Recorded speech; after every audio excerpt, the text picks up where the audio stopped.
Good evening. Welcome back to our channel. Hey, Obodo fam. Hello. Hi, hi, hi, hi. Good evening. I throw a salute to. How is everybody doing?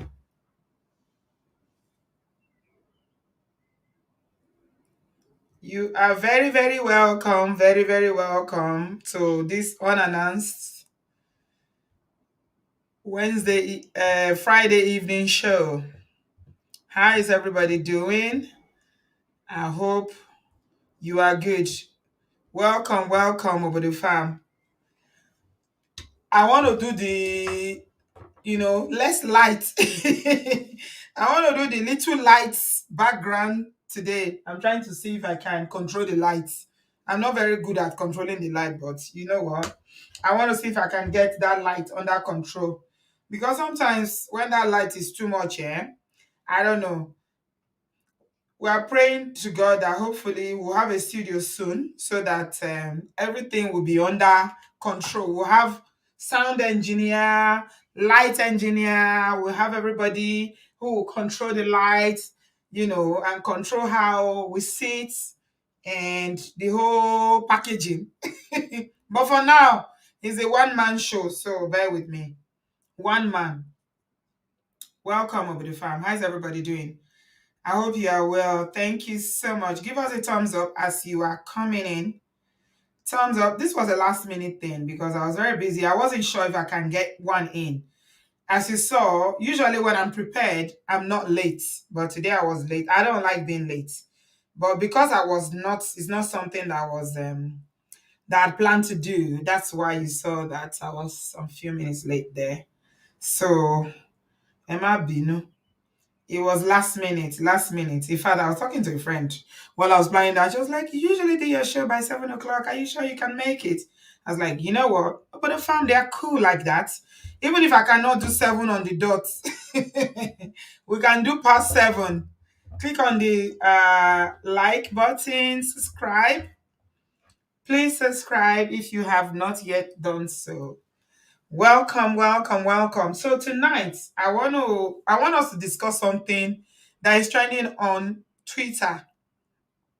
I'm not very active on Twitter, but there is Twitter and there's Nigerian Twitter. Hmm.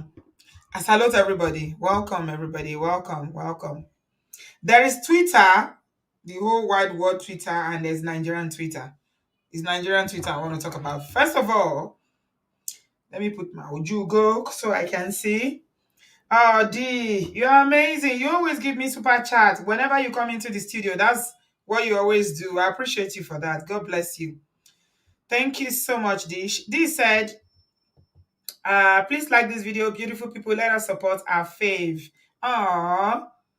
Liking is free. Oh, it is free. Completely free, my people. I don't know why people don't like to like. Pun intended. Why don't you like to like? Let us like. This story will still be here when you come back. We'll still be here. Nigerian Twitter. Somebody say Anna. Anna is saying that Nigerian Twitter is salvage, right? Hmm. I don't know. I saw that my Twitter in the UK, so I don't really get a lot of that Nigerian feed. But I'm not very. I don't go to Twitter often, so let me not even say I know much what's happening there. But I saw the story trending, and of course, Nigerians are going to jump into it and start. It's very, very funny when people who are not married, hmm, their longest lasting relationship is 6 months, 1 year at the most, and they will come and be giving you advice about marriage. Isn't that? It's amazing, right? Thank you, love it. It's very, very amazing. Because experience comes from when you've done something and then you learn, in the process of doing it. Nigerians, no, we don't need to have that experience. We don't need to even go through that process. Just give you advice at the top of my head. Somebody who has never been married before will come and start giving you advice about what marriage is and what marriage is not. Wow. All right. So the story is that I've never heard of this footballer before. I think that's what generated this. I'm going to put this picture so you can see him. Never heard of him before, but today I heard the story that his name is Achraf. Is it Achraf? Hakimi. Achraf Hakimi. That's his name. He's a footballer who apparently earns a lot of money. 1 million euro. He earns €1 million weekly. And the story is that he filed for divorce and his wife demanded half of his properties, his estates. And she was, however, informed by the court that her millionaire husband owns nothing, as all his property is registered under his mother's names. So Hakimi received €1 million from PSG monthly, but 80% of his assets are deposited in his mother's name. And people are hailing him, being a mommy's boy paid off. He's a mommy's boy. Everything he owns, 80% of it is in his mother's name. Okay. So I understand how this can be conflicting for people, women especially, because when you are a mother and a wife, I've sometimes people, I think some people struggle with which where to pitch their tents. So they'll be wondering, hey, is it my child that should come first? Or is it my husband that should come first? Hmm? If you are struggling with that identity crisis, I sympathize with you tonight. Honestly, you have my sympathy. The conversation around is around who comes first or who is your family. So Nigerians jumped on it, and the very first one that I saw that was making my spirit to boil while we are here tonight is this gentleman. In all his wisdom, I'm sure he's not married again. His name is Jesse. His name is Jesse Monye. He's trending today because he apparently opened his mouth, very big mouth, and said, when I say your wife is not your family, they think I'm being funny. But the fact remains that your wife is not your family. Let that sink in for a minute. So whether you are a wife or you are a mother or you are single, you are not married, you want to be married, whatever your situation is, let that sink in. He said he's been telling people that your wife is not your family. The only female that can write for you is your mom. Your sister and your daughters, these are the only female that should matter.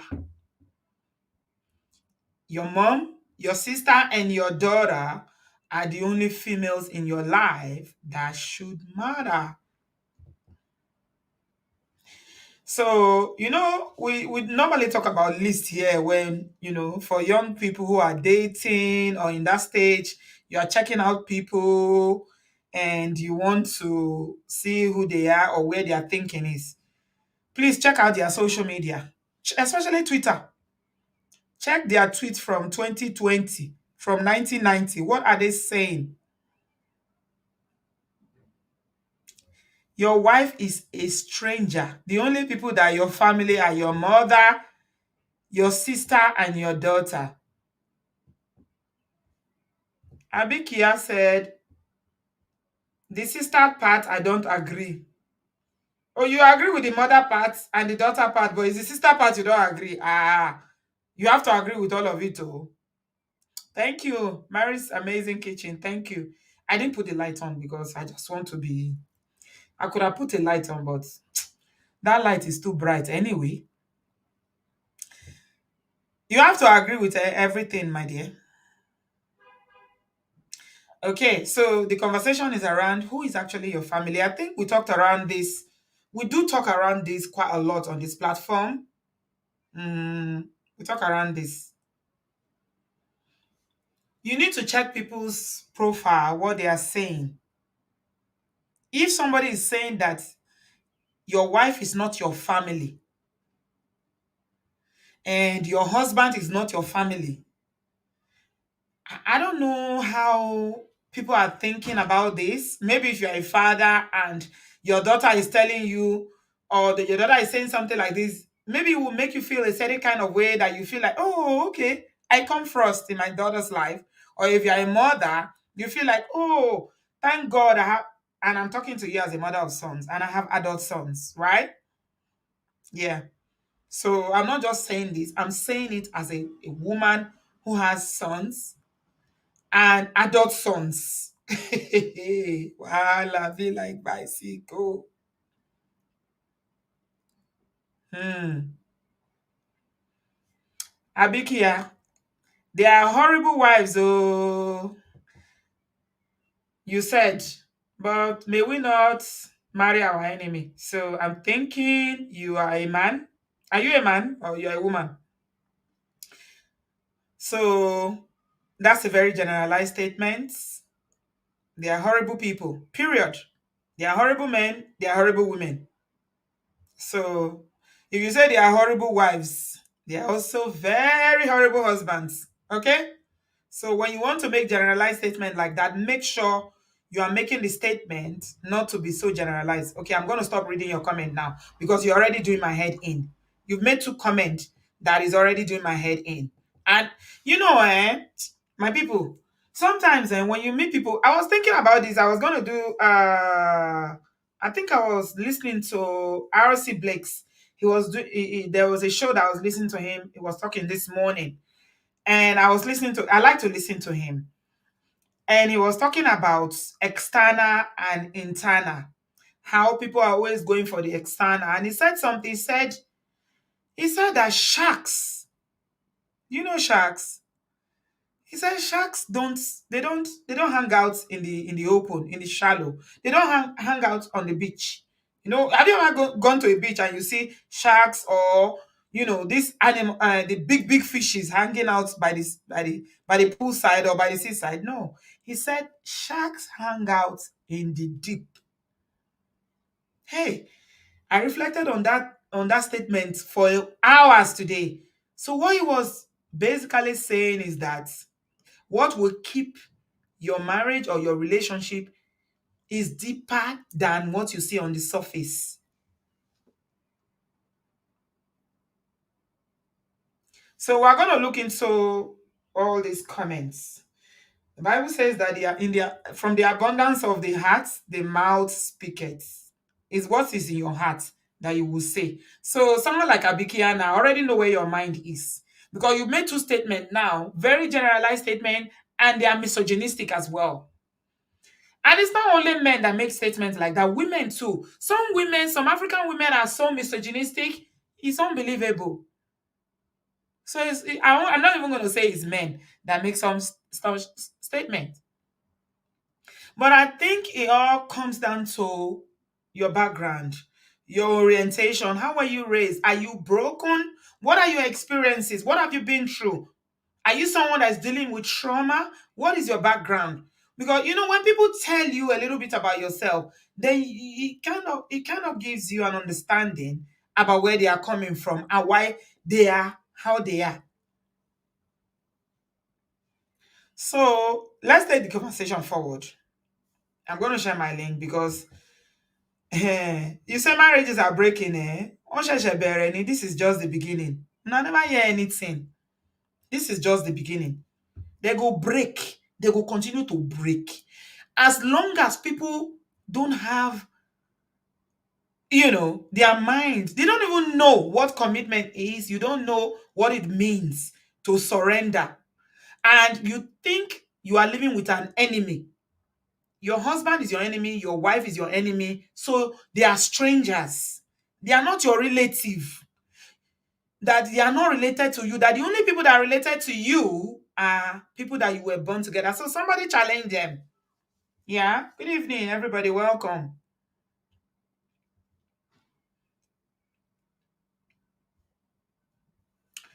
Please give us a thumbs up. Give us a thumbs up. I'm not listening to you, Abikia, again, or whoever you say you are. You distracted me enough. I don't listen to nonsense. So, anyway, that generated a lot of conversation on Twitter, Nigerian Twitter. Like I said, I don't know Nigerian Twitter because in my feed does not bring me things that happen in Nigeria because I open my Twitter from the UK. So somebody replied, if pillow talk, she said she's a men advocate. You see what I was just saying? But from the abundance of the heart, the mouth will speak.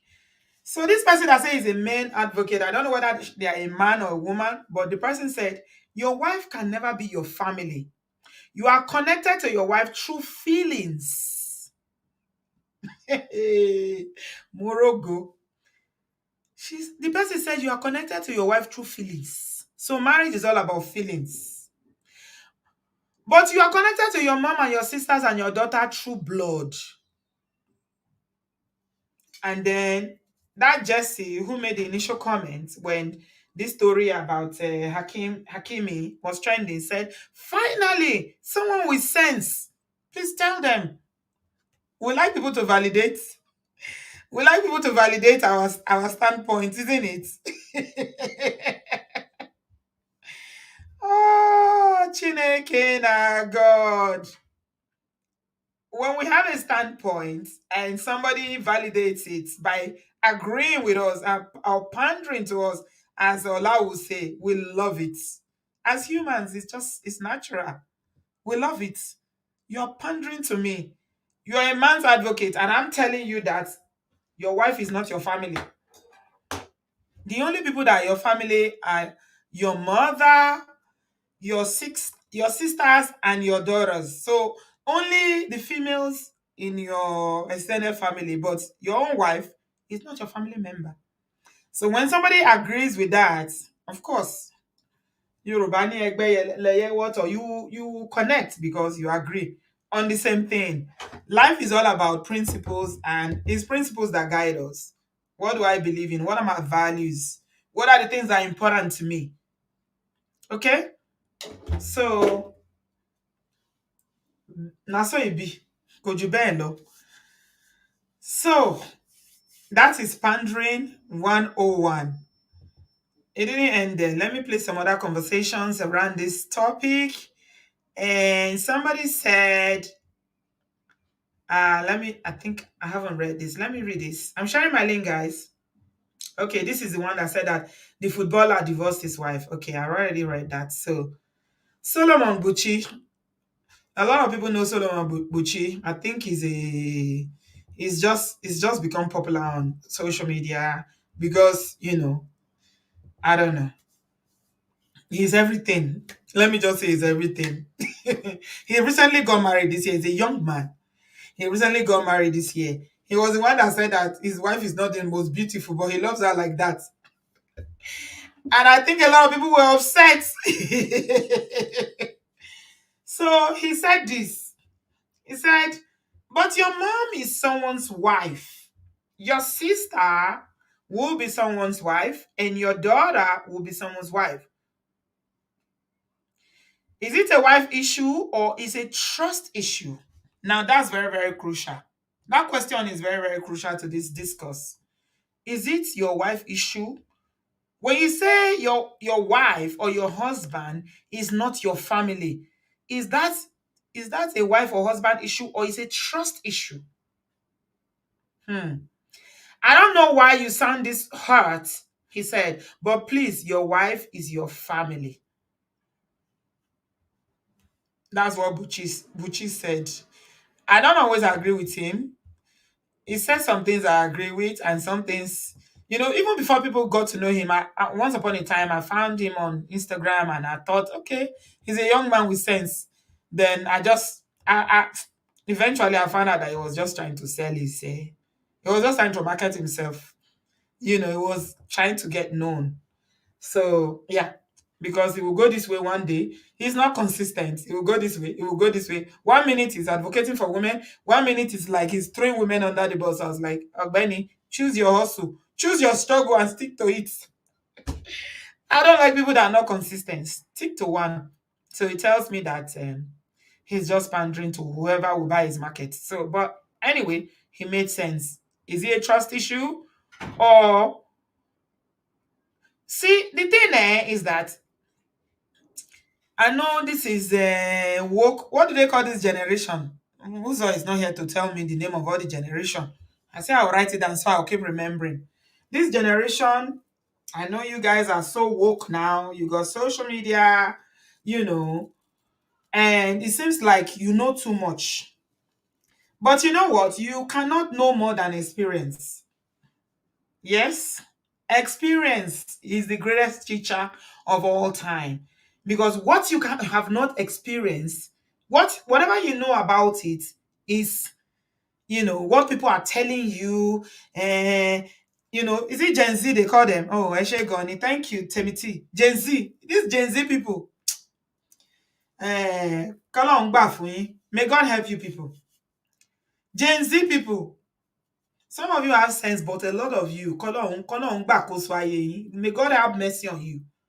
Because how would a young man, I'm looking at that man that made that statement, right?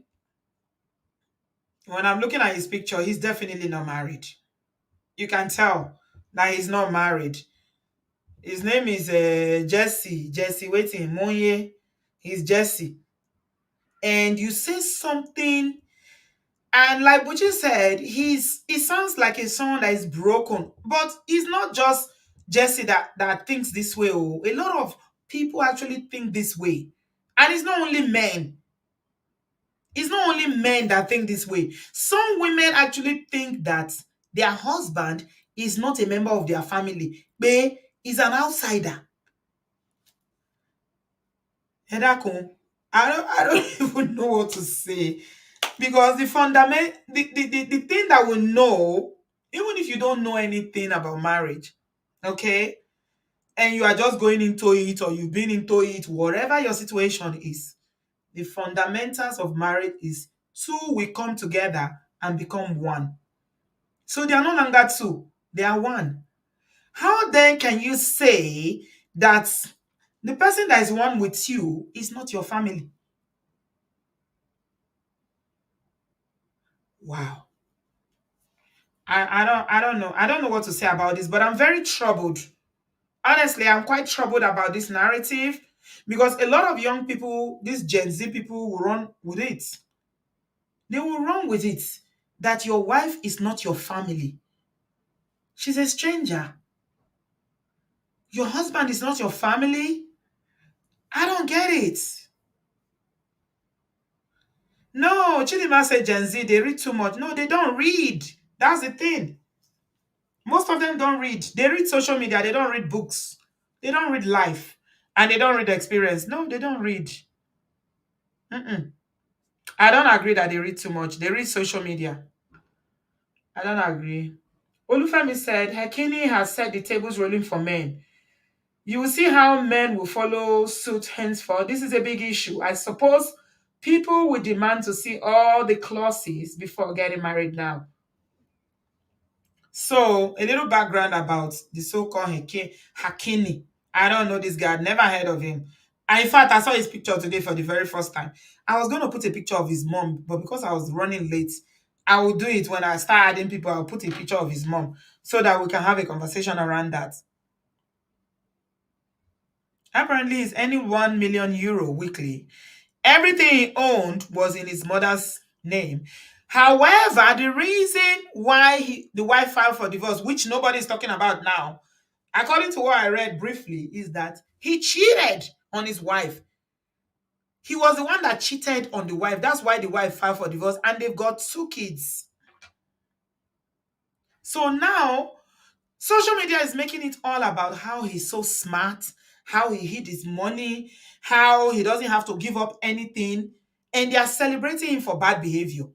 That it was his mother that he put everything in his mother's name. And like I said, I'm talking as a mother, and so I know the affiliation or the bond between sons and their mothers is very, very deep. I know. I understand it. I appreciate it, especially Whether you are single mother or married mother, it doesn't matter. Boys are very close to their mother. My boys, we are tight. We fight a lot, but we're also very, very close. But the kind of person I am, I always want to put myself in other people's position. So if my son gets married, I will tell him, "Pé, your wife is not your family. Oh, I'm your family." So it means that I don't belong to my husband's family. Oh. I don't think people think about these things very well. Oh, there's one thing I put there that when somebody was telling him of Pé, Okponu ni ẹ́, Ogbon, he didn't like it. Where is it? Let me see if I can find it. Yeah. Oh no, I don't have it here. I'm going to find it and share it with you. Somebody replied to this trend and said to him, since you are saying, Pé, your wife is not your family, is your daughter and your mother and your sisters, kuku marry your wife now. After all, marry your mother now. Should be somebody came on social media the other day and said that they've been having kerewa with their son. Marry your mother so that women can rest. Other women out there can rest. Since your mother is the one you love, your sisters are marry one of them. I think it's easier. He didn't like it. He did not like it, oh. He didn't like it at all, at all. He was very angry when they told him, "Pé, kuku marry your mother or marry your sister." So, where are we going with this marriage narrative, Ejo Tori Olorun? I don't understand. Where are we going? What is going on? Because I feel like maybe I woke up on the wrong side of the bed, or maybe I'm having a dream. Have we come to the point where you are telling people, "Pé, their spouse is not a member of their family. So is a stranger. The person that you live with, you sleep with them, you make babies with them, you are intimate. What is more intimate than Kerewa in this life, Egbami?" And again, I'm talking to you like a mom. I've had children, adult children, so I know what it means to carry pregnancy. I know, I understand it's not easy being a mother. But how did we get to this point where we are now saying, "Pé, our son, the women they marry now, they are not family members, they are strangers." I can't get my head around it, my people. So are we strangers in our husband's house? Or is there any other, maybe I don't get the narrative properly. Maybe somebody will understand it. Somebody cheated on his wife and the wife filed for divorce and asking for, you know, her share of the marriage, or maybe they say she's asking for half of his assets. And people are celebrating him that he's smart. He did the right thing by cutting her off and putting everything under his mother's name. That they are now shading the woman is her fault. Wow. What is more intimate in this life than Kerewa? What is more intimate? Because you are talking about relations, how you are close. Pregnancy, yes, the baby shares your womb, 9 months, you deliver, and then that's why they cut they cut that thing they called the umbilical cord. They will cut it to detach the baby from you. You nurse the baby, yeah. You fed the baby, you breastfed the baby, everything. Yes, I understand that. I've been there, I've done it. I'm wearing the t-shirts. But when it comes, when do boys become men? That they will get to a point where they are matured enough to marry and they are still holding on to mommy's apron string. That it will now get to, it's so bad that it will get to a point whereby you are married, but it seems like you never let go. You know how the Bible said that a man shall, no wonder, or then the word of God will always come to pass. Ó ṣe Ọlọ́run, Elédùmarè. The word of God will always come to pass. You know how the Bible says that a man, because sometimes you wonder, why didn't the Bible say that a woman? It says a man should live to cleave, leave his father and his mother to cleave to his wife. Ashe, our creator knew that it would be very difficult for a man to live because of this mother son relationship. They are celebrating him.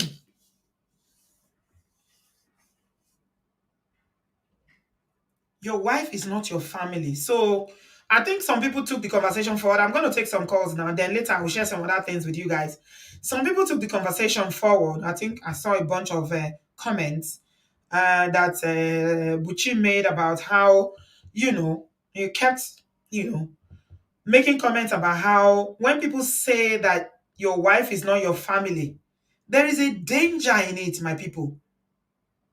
There is a danger in it.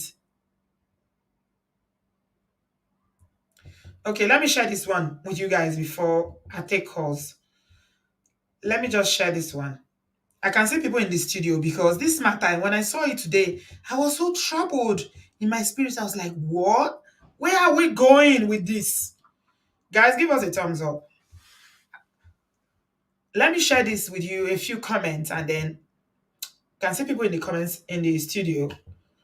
Yeah, if you want to join the conversation, the link is in the comment section. Where are we going? Hey, ẹ gbà mí o, ará àdúgbò. Ẹ gbà mí. Okay. This is his name is M whatever DK of Enugu said the truth remains that your wife is not your family. Only your parents and siblings are. So I told you that it wasn't only that Monye person. This is another person. And then he went on to say, women are beautiful creatures, and I love the women in my life, especially my wife. She's my next of kin, and yes, I put her name in all my properties. Hakimi might have done that because of how white women prey on African footballers.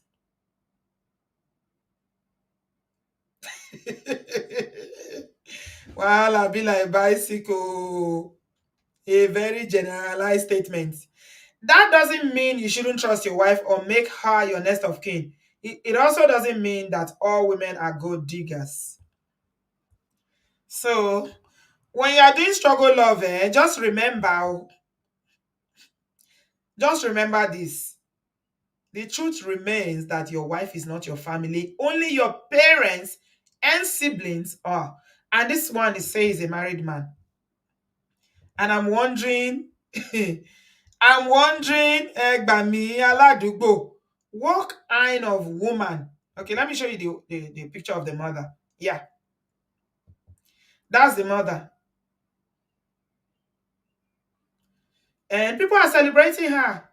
Hakimi has proved by actions to many of us that the woman you are dating or you married will never be your relative. Only your mother or sister is your relative. This is another person called Wesley Kimbade. Wesley Kimbade. So, one ball, there are plenty on this WhatsApp group, my people. Gen Z. Gen Z. What people are saying is important to you. Pay attention to what people are saying because I've never seen this one before. Oh yeah, Milenu. Okay, I'm going to take some calls. Princess, welcome. Unmute yourself, please. Where are you joining us from and what do you have to say?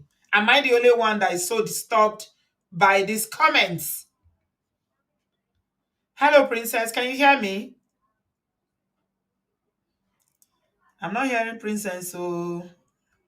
Okay. I'm going to go to Kayana. Hi, Kayana. Hello, Oh, Kayana. hi. Are you able to hear me?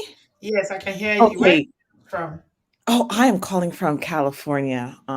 Thank you, Auntie B, for letting me on your very prestigious stage. Yeah, I always listen Thank you. to Welcome. This thing is so triggering. It's so triggering because then this is why I don't have any children, but like if anybody has any female children, teach them to learn skills, like become like a good, like whatever skills or occupation you have, because these men out here are being inspired to leave you high and dry after you've been an unpaid employee. That, I mean, that's what they're making a wife to be, an unpaid employee. You're going to be expected to show up with him for events, cook, all these different things, child rearing, and all that stuff. And then at the end of the day, you're not family. There's something that they're not understanding about what a relationship is, what marriage is. You know what I'm saying? And marriage is joining two families. So Hey. who?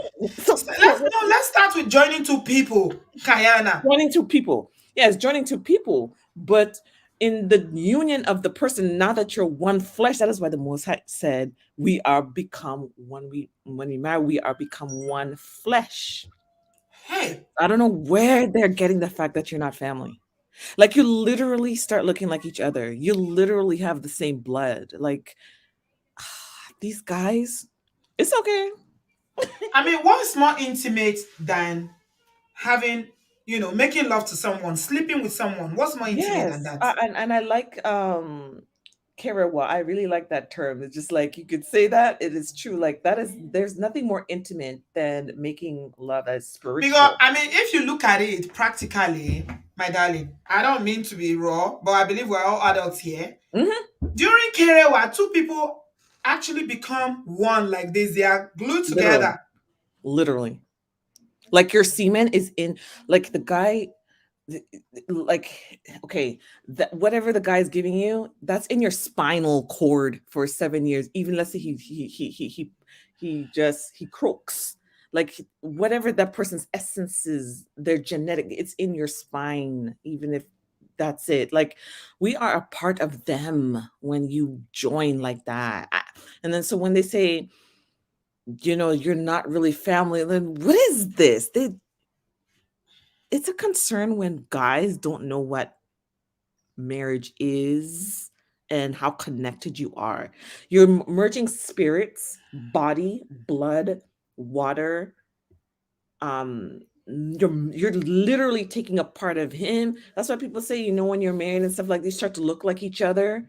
Like there's a literal oneness. You're one flesh, like realistic. So when they say you're not family, man, I don't know. I feel bad for old girl because they're not even talking about what he did. Nobody's talking about it. Men are praising him for hiding his money and bad behavior. Yes. And So I like what somebody's saying here. Your husband is not your family, but you know, there's always a conversation around who gets more or who benefits more from marriage. mhm, You will live as a woman. I'm married in my 20s. I was educated by my parents. I was mhm, raised by my parents. mhm. Everything was provided for me as their daughter. Yeah. And then one day, because of marriage, Mhm, I dropped my father's name. mhm, I dropped, I moved from my parents' house, mhm, left my siblings, left everything I know to mhm, come to a man's house who I called my husband mhm. to join my life to him You give up in everything. marriage. And you call me a stranger? See, that doesn't make that, yeah, that's beyond me. They're really gone. These guys are really gone. And that Twitter is in shambles. It's in shambles. They are gone. I don't know what to do, but everything that you after the marriage, your children credited to his name. Everything. Your name changes, Yeah. your identity changes. It's so bad in Nigeria, for instance. If you want to marry, you have to change. I know a friend in Nigeria who she was born Anglican because you Mhm. generally go to the church that your parents go to, right? Right, right. But because her husband was Catholic, she had to convert to Catholic. Oh. That is the expectation in a place like Nigeria. Over here, you can still have conversations around. Okay, when we get married, can I, what do we do if you are people of Mm. faith, right? Yeah. In Nigeria, there's no conversation around it. It's like you take on the whole persona the Oh God. identity of the man you are marrying. It is the expectation. Yeah. So now you take up his God. So she's taking up his God. Ay, She's ay, more Catholic than the Pope now, as I speak to you. Oh yeah. The other day I saw her wearing all this uniform that they wear to go to their women thing. And I was laughing at her. I was like, wow, you ay. are really Mhm. deep in this Catholic thing now. She was like, it's her life now. Oh wow. She's Catholic. She's raising her children as Catholic because she was never a Catholic until she got married. But she became a Catholic because her husband is Catholic. So And you it want to call happens that like person a that. stranger? Some people change from, no, okay, we're talking about Christianity. That's Mhm. even, let's talk about jumping. Some women will become Muslims. Oh, that's drastic. Yeah. Oh, yeah. They will become Muslims because their husband is Muslim. Yeah. Yes. And the Yeah. expectation is that once you marry, you need to follow your husband to do whatever he's doing. I mean, I don't have a problem with it as long as you are okay with it. Obviously, Yeah. if you change your faith, you didn't practice the faith that you belong to properly in the first place. So it doesn't matter. Exactly. That Okay? yeah, that's what I think too. A You Christian shouldn't that will wake change. up and say, oh, because I'm married now, I want to become a Muslim. You were never a Christian. That's all right. I'm not judging you. Do whatever Mhm. makes you sleep at night. Women will do anything for love and marriage, right? Mhm. But the problem I have, and you can see the way I'm talking about it, because this thing, it really touched me. I'm like, if you can give all that up for marriage and you are still considered as an outsider, that you are not the man's family, what do you need to do to demonstrate that you are his family? So you give your name up, you give your identity up, you give your faith up, you give everything up. Some people will give their jobs up, they will move across the world, they will move cities, and you are not Man, a member of his family. only to be an outsider, only for you to. You're an This is not outsider. palatable. You're an outsider. Your Wow. friends, your past, who you from, the people that poured into you. You have to forget them now for the for this husband of yours. I feel they're asking for more and more, and the more we give to try to conform, is the more and more they'll ask. And then maybe when your husband dies, they'll probably expect to execute you so you could be with him in his sleep, in his death. I mean, because in India they have that the wife has to die when her husband dies. Like, man, come on. This is getting out of control. But that Twitter, it's telling, and that's the mentality. And I think women need to plan accordingly for this kind of mindset, whether you want to go with this kind of thing, because they're letting you know. And trust me, just like how all these other people are being inspired like that, they're all going to go and put their stuff under. It's okay. So after all of that, now homemaking, everything, you gave up your life, because they're going to expect you to be stay at home. You can't just be like career woman and then you don't feed him. So they're going to expect you to do all these things for your husband. So then after that, you're 60 years old, and then what? You're a stranger after 30, 40 years. You leave your religion. You're probably conflicted because you didn't grow up this way. It's too much of a price, Auntie B. I don't know. People just need to, I mean, when you are signing this certificate, marriage certificate, when you're signing this contract or whatever you call it, you better know what you're signing. And I think that women who are out there, people generally just need to look at people's social media now, because it can tell you a lot about the person that you're about to join your life with. Indeed. The thought that a man who you want to join your life with considers you as an outsider, it just, there's something about it that makes me feel an unease. Because if you are a Christian, you know that, even the marriage ceremony itself, they say, a man will live to cleave what God has joined together. So you are joined together. The ceremony is joining you together as one. So they are basically telling us now, the joining together is half of the man that is joined to half of you. Or maybe the man is not joining you at all. He's still with his family. Mhm. So who are you marrying then? So No, no, no, no. We need to ask, what are yeah, you we need to ask marrying? these questions. Who really are you marrying? What is really going on here? because then the mother-in-law, those in-laws, they still turn on you. So everything is conditional. Okay, so let's say they decide, you know what, there's a better woman. Why don't you get rid of this one? So everything that you have given up for that one, where are you now? See, that's not no. Anyway, Yeah. I want to go Thank back down to you. the audience. I appreciate you Thank you, my covering this darling because I Kayama. saw this too on this morning and I was bothered, but I was like, let me head to let me Yeah, we got to talk about it because we this have is to. quite alarming. Thank you, my darling. Hmm. Thanks for calling. Please call us again. Wow. Miriam, I'm going to add you next. Your camera is on. Are you comfortable with that? Yeah? You're all right with that? Yeah? Well, All right. today Hello, sweetheart. Welcome. Where are you joining us from? from US, California. Yeah, two Californian people. Yeah, welcome. Yeah, Auntie B, thanks for everything you've been doing. You don't know what you are doing to we women. You are doing for us. It's like I don't know. When I watch you, I just see a big sister, like a mom. I don't know how I my expression towards you is, though I don't call in every time, but I watch you. Most times I am moved to tears watching you for what Thank you. you constantly do for us. Thank you. We thank Actually, God. I'm on this WhatsApp group. Really? Honestly, I, Tell me. I this is what I'm facing in marriage. You are married? My marriage right now. I, I, my the other day my husband was telling me that the mom was scolding him because the sister behaved somehow towards me, and my husband was very mad at the sister and was angry at her. He was just scolding, practically scolding the sister.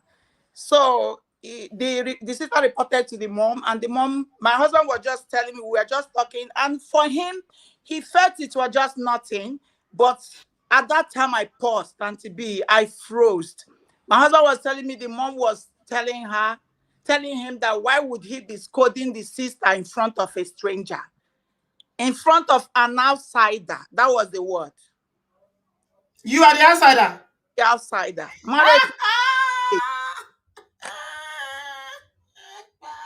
I froze, Auntie B. Hey, Chineke na God. And in the marriage, honestly, I'm an outsider, to be honest. The mom said you are an outsider. The mom was telling my husband, why would he be scolding the sister in front of an outsider? And what did he say? He was telling me, we were just chatting, and he was saying that to me. And I asked him, am I the outsider? Mm-hmm. He was just looking at me. Said, anyway, I don't expect anything less, because already I know I'm an outsider in the marriage, because the way I've been treated, I have been always been treated as an outsider, because I don't nothing. If they are doing family meeting, I'm not part of the meeting. My husband will tell me that the meeting is just for the family. That the meeting they are having is a family meeting, and I What will was ask was him. he raised by a single mother? A lot of people are No, saying maybe it's no, he because wasn't raised by a single mother. so he was raised by both parents. Both parents. Auntie B is crazy. Anyway, I'm at the verge of leaving the marriage now. Oh, I'm, Pario. I'm leaving the marriage already. We are Why do you want to leave? Is it because of that?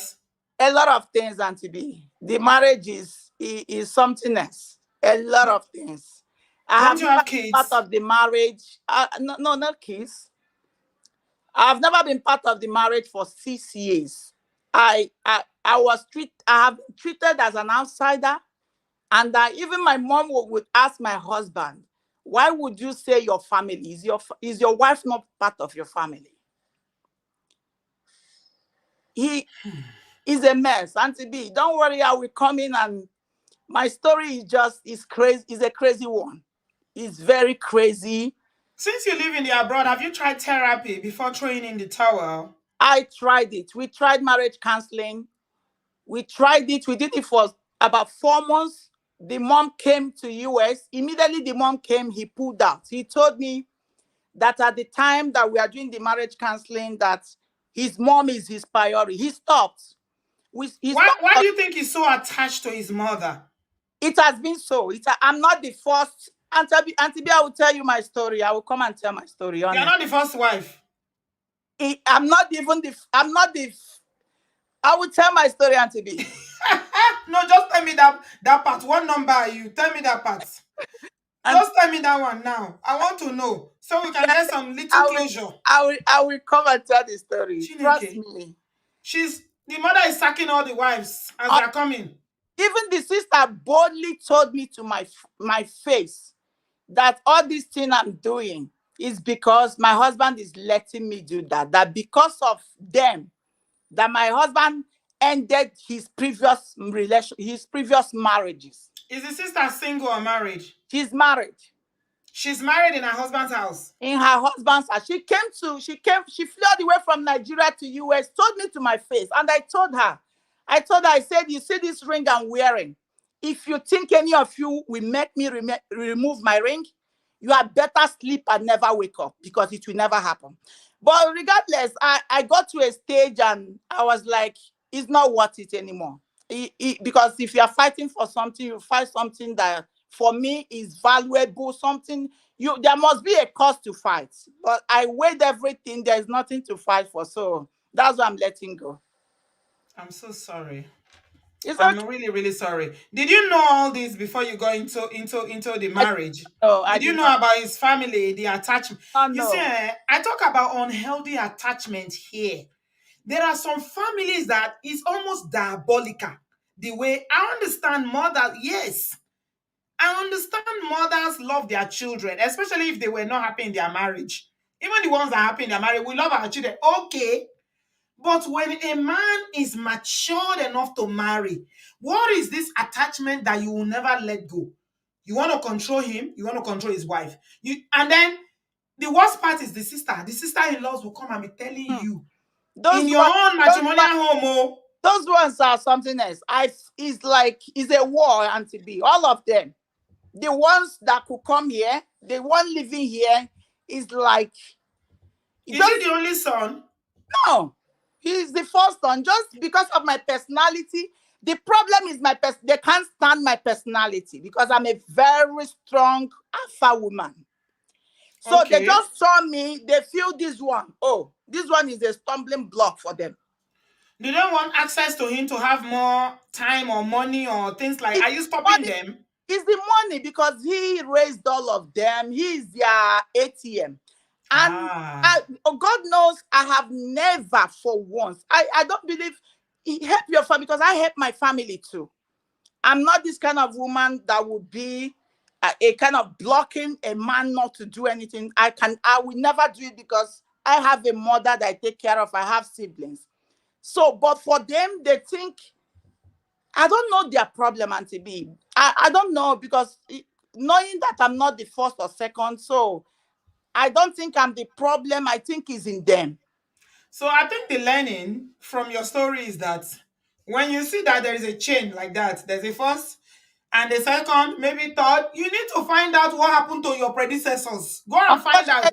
I didn't know until I got into the marriage. That was, if I had known, I wouldn't have even been in the marriage. Did they not approve of your marriage when the man was coming to marry you? They brought me into the marriage. The same people. One of the sister was my colleague. She was the one who introduced me to the sister, to my husband. And my husband saw me, fell in love, and that's the woman. But when it got so serious, they became threatened. They started feeling threatened. How everything fell out. They wanted to control my wedding, they wanted to be the hem, as in they wanted me to sit as a wife while they do everything about my marriage. And I told them that will not happen. That I'm not the kind of woman you take to market to buy wedding gown, they wanted to dictate what happens in my wedding, and I said no. That's where the wahala started. That was how the wahala started. They did everything, went through their mother to speak to my husband. My husband told them that my wife is not a woman you take to market. That he wouldn't want to buy things twice. That she should take care of her wedding. That they should just help. But that didn't sit well with them. That was how the wahala started. Wow. They Does he started. have any kids? Your husband? Yeah, he has 3 kids from his previous relationship. Wow. I'm so sorry about this. It's okay, I'm fine. So there are so many marriages that have ended because of this wizardry and witchcraft of in-laws. To be honest, to make it clear, my marriage is ending because of his family. They Wow. contributed 70%. And based on everything they have been telling him, all the manipulations and everything, that really, because my husband, I would say, is a good person. But when people keep talking, doing a lot of things, at a time you will yield to their pressure. He yielded to their pressure and My started goodness. treating me badly. Is there no, what about your father-in-law? Is he not alive? No, he's late. Oh, I would have said maybe he can, you men to men, maybe they can talk to him Yeah, so that you will understand that, as a man, you're supposed to shield your wife from, all these things. he's late. He's not shielding me at all. I'm so Mm-mm, vulnerable. I'm like, I am defending myself in the marriage. He doesn't shield mm-mm. me. The sisters might come here and say all sorts of things. He wouldn't even speak a word. He won't say. I will be the one defending myself. The other day, the brother came to hit me in his presence. He didn't say a word. In America. I told the brother, he was doing it. He was removing his jacket to hit me. I told him, "How are you okay?" I told him, "If your hand for an inch touches my body, that I will lock you up and throw the key to the sea. If you dare, how dare you?" That was when he pushed back. I said, "Do you think here is Nigeria? If you try it with me, if that is what you guys have been doing to other women, if you dare try with me, you will not." The story I told him is, even God himself will not save you from me. I will make sure you go to jail. Is that serious that he wanted to get physical with you? Is that serious, Auntie B? That happened just Oh, last year. I'm so In the sorry. presence of their mother was seated there, in the presence of the whole family, even my children, my stepkids. Hmm. My husband did nothing. He was just trying to, he was holding me, he was just, he can't say anything in their presence. I'm so tired of all the Is it naturally weak in things, or do you think maybe they are manipulating him somehow and spiritually? to be honest, he's not naturally weak. I think he's not normal, and to be honest. Hmm. And I don't want to be in that mess. I've been through hell in this marriage. Yeah. If I've been through hell, Hmm. hell. But if they don't live in the US, how come they are able to cause all this wahala when you guys No, live in the some live in US? the US, some live here, three Some live of them, here. some of the Yeah, siblings some are live. there. Yeah, And all some of them are invested in this your marriage. You are all married together. they are head and they are they are just in it. Hmm. They are in it. So it's a typical example of a man who never left to cleave. To be They honest, followed him to the marriage. Yeah. they are in it. They brag about it. The sister was bragging about it, telling me to my face. I said, "Really?" I said, "No problem." Hmm. Wow. I'm really, really sorry, my darling. It's okay, Auntie V. I wish you the very best of luck Thank going you. So forward. thank It you. is I'm well with I'm I'm you. much happier now. Hmm. This is this is, I would say, is my most happiest moment in the past 6 years. Yeah. It has been so. 2020 I fell into depression. It was really bad for me, but at a time I started, my prayer line changed. That I was praying for the marriage. At a time I stopped praying for the marriage and started praying for myself, and I started praying that let the will of God be done. Hmm. I felt at this stage now, whatever is happening is the will of God, and I, I I've made my decision. At first he thought I was joking, but now he knew that I'm serious. He started begging. I told him that nothing. That And that didn't change his. I mean, not knowing that you are going to leave him, did that he's not make any begging now. difference? Begging.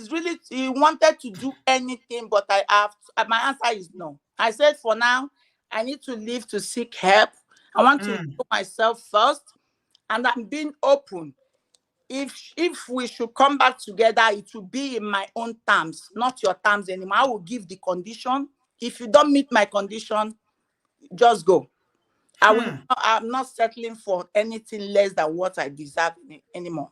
So finally, he realizes now that they're about to end his third marriage again now. So now he's now thinking, no, I can't let this happen. Yeah, because everybody is talking to him now that why would you allow this happen? That everybody. But for me, people are talking to me, but I told them no, I can't. It's only God that can change it. And I know when God changes something, he makes it perfect. Benny. Until I see that perfection, I'm not changing my mind. Well, I mean, it's deep. Like you said, 6 years is a long time. I mean, I'm even more worried because you said if you were just a stranger that was brought to the family, I would say, okay, it's because they don't know you. But it's his own sister that introduced you to him. So that means his sister thought that you're a good girl and you are wife material. That's why he brought you to his brother, to her brother, to marry. She was my colleague in Lagos. The sister was my colleague.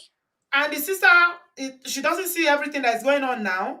No, unfortunately, she has passed. When she was alive, whatever, she has always been by my side, telling me that I shouldn't mind the sisters, that I should just be, that what she knows that the brother loves me, that whatever the sisters are doing, that I shouldn't just give them attention.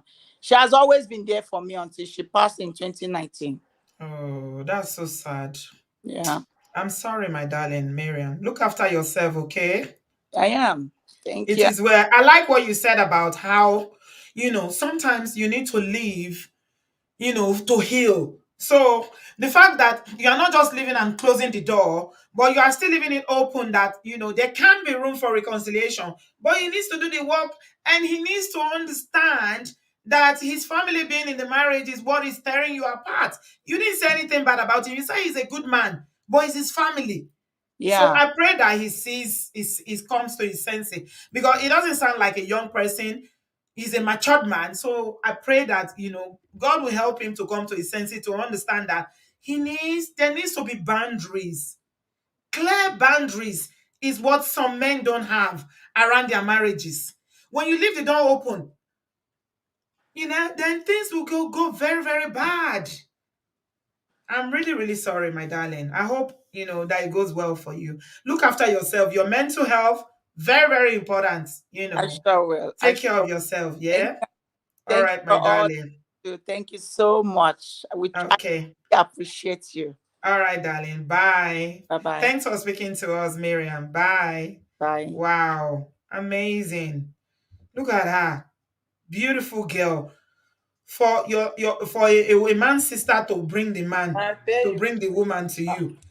That's to tell you that, because if you see a good girl, you always want someone like me. I'm like that. If anytime I see a good girl, I'm looking for a husband for her, and you usually want somebody that you love to marry her, because she's gonna be a good wife material. So what? Oh, there's no boundaries, no boundaries. So many men, brothers, this is in your court. 100%, you are the man. You are the head of the family. You are the leader. You gotta step up and protect your marriage. It's not right. I feel very sad for Miriam, because she's saying my husband is a good man, but his mother and his siblings are not allowing him to marry 3 wives. Another wife is going again. Okay. Let's go on. Evelyn, are you ready for me? Good evening. Welcome. Thank you, Sis Bree. Are you washing dishes? I'm in the sink. How are you? It looks like you are in the kitchen. Welcome. Happy New Year, my dear. Welcome. Where are you joining us from? Following you back to back. This year has been hectic. It's a roller coaster year. Oh, we thank God. We thank God. Okay, I just have a short story to tell about this thing that is happening. First of all, I'm a mom of 4 boys, no girl. Do you know these boys were coming back from school today? One person after the other, everybody said that, hey, mommy, did you hear that? It was a topic in their school. And everybody really? Did you hear that? Are you in the US? I'm going to put my property in your name. I'm like, nope. No, I don't want it. Don't put your property in my name. Don't put your property in my name. What are we going to be doing? No, it's not. It's wrong. We are in trouble. This is a troublesome thing that has just happened, because it's going to the boys' head. All of them. They're like, if you read the Shades Room of America, if you read that story there, every man there is happy. The men are so happy that like, oh, somebody should at least speak of something has happened that is pleasing us. At least they're on our side this time, which is not right. It's bothersome. It's really, really bothering because all of them came back and they were saying that, which means it's already 4 that I have that are already having that idea. And in their school, if all of them were saying that, that means it's trouble. You can't say you are keeping your properties in your mom's name. No, marry a good wife. Marry a trustworthy wife. Make your wife your partner and trust her. You have children. Why should you put your property in your mom's name? Where are those children going to go? It's problem. Let me tell you one story. I have a very good friend. She's like my best friend. If anybody watching this show knows me, they knows that my friend. About in the 1990, 2001, 2002, one man came to Cameroon from America to marry her. That time I was still back home. She came and she told me that, oh, this guy has come to marry me. And I said, how did you know her? No, it's our friend that is in America that introduced, is the brother. She introduced her to us, him to her. I was like, oh, so our friend told you that the brother is coming to marry you. He said that means the friend connected her, just like this former caller. Just like this former caller. Yes, Miriam. Yeah. Yes. The sister that was our common friend in university introduced the brother to our friend back home. This guy traveled from America to marry my friend. Mm-hmm. Brought her to America. The moment she got here, it was that same friend that introduced her that started on her. She was like, I introduced you, so you have to listen to me. If the husband has to buy her a car, he has to buy for the sister too. No bad. If the husband has to even do whatever, even hair, up to hair on her head, he has to do it to that sister before my friend should get hers. That's how the sister placed herself in her life. She was like the middleman of everything. The man brought his 2 brothers here after her. He brought his 2 brothers. The brothers came to and gang up with the sister. She was living with her husband and 2 brothers and 1 sister in the husband's house. They started telling the brother, this is your wife, we are your family. This is your wife, we are your family. You are sending your wife to school. The man sent the wife to nursing school. They worried this man until he had to send his 2 brothers to nursing school with the 1 sister to school. Stop together with my friend. So the man overworked himself. He developed stroke from that. And upon all that, he had to cry, unfortunately. When he cried, the man cried because of all the wahala of the family. He had stroke. He stayed with stroke for about 4 years. All of them moved out of his house. They had got their education. They were of course. They moved out he's made himself the sacrificial lamb of the family. They were married. Mm-hmm. They had their own families. Mm-hmm. It's my friend that was back there taking care of this man until he cried. So you see, when you start saying your wife is not your family, wait for the day you'll be in bed to see who will take care of you. Wait for that day that you'll be down and see who will take care of you. So it was really unfortunate that the man had to go.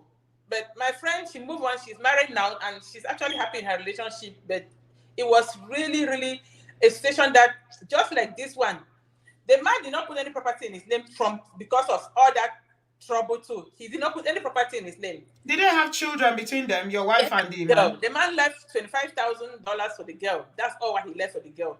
The house was left to his brother. His car. He left his house. He left his house for his brother. Yes, he left his house for his brother. That's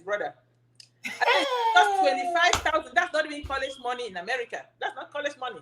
$25,000 is not money for a year to feed a child for a year in this country. That's all what he left for this child, and gave everything to his brothers. That's what he did. Can she not challenge it? The wife could not challenge it. She can't, because the man was sane. The man was sane when he was putting his will. He had capacity. He made a will and willed everything to his brothers and sisters. Yeah. Even during the funeral, they didn't even allow her to even do. They were just like, oh God. I'm like, I don't know. We should talk to our men. You are a mother of boys like me. We should talk to these people because it's trouble. I'm telling you. The way these boys were coming back from school today, hey, did you hear that? They were really happy. Like, what good news was that? That's not good news. That's not good news. Yeah. Yeah. Thank you. Yeah. Thank you so much.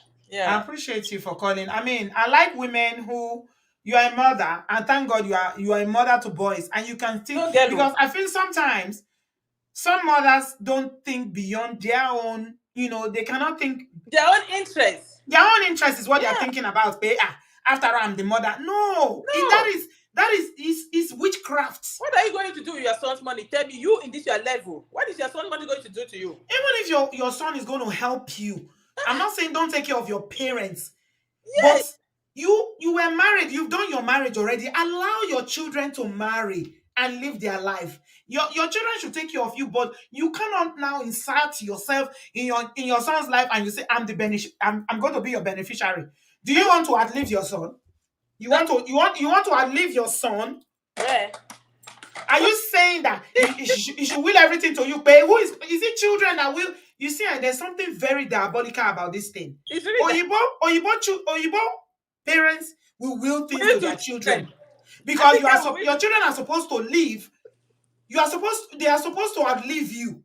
Yeah. But our African people now, they are saying that their children should will things to them. If their mother slum and dies, or he has other brothers, they're going to take inherit the stuff from the mom. The mom will. Why do you think your friend's husband? Why do you think he didn't last? I know.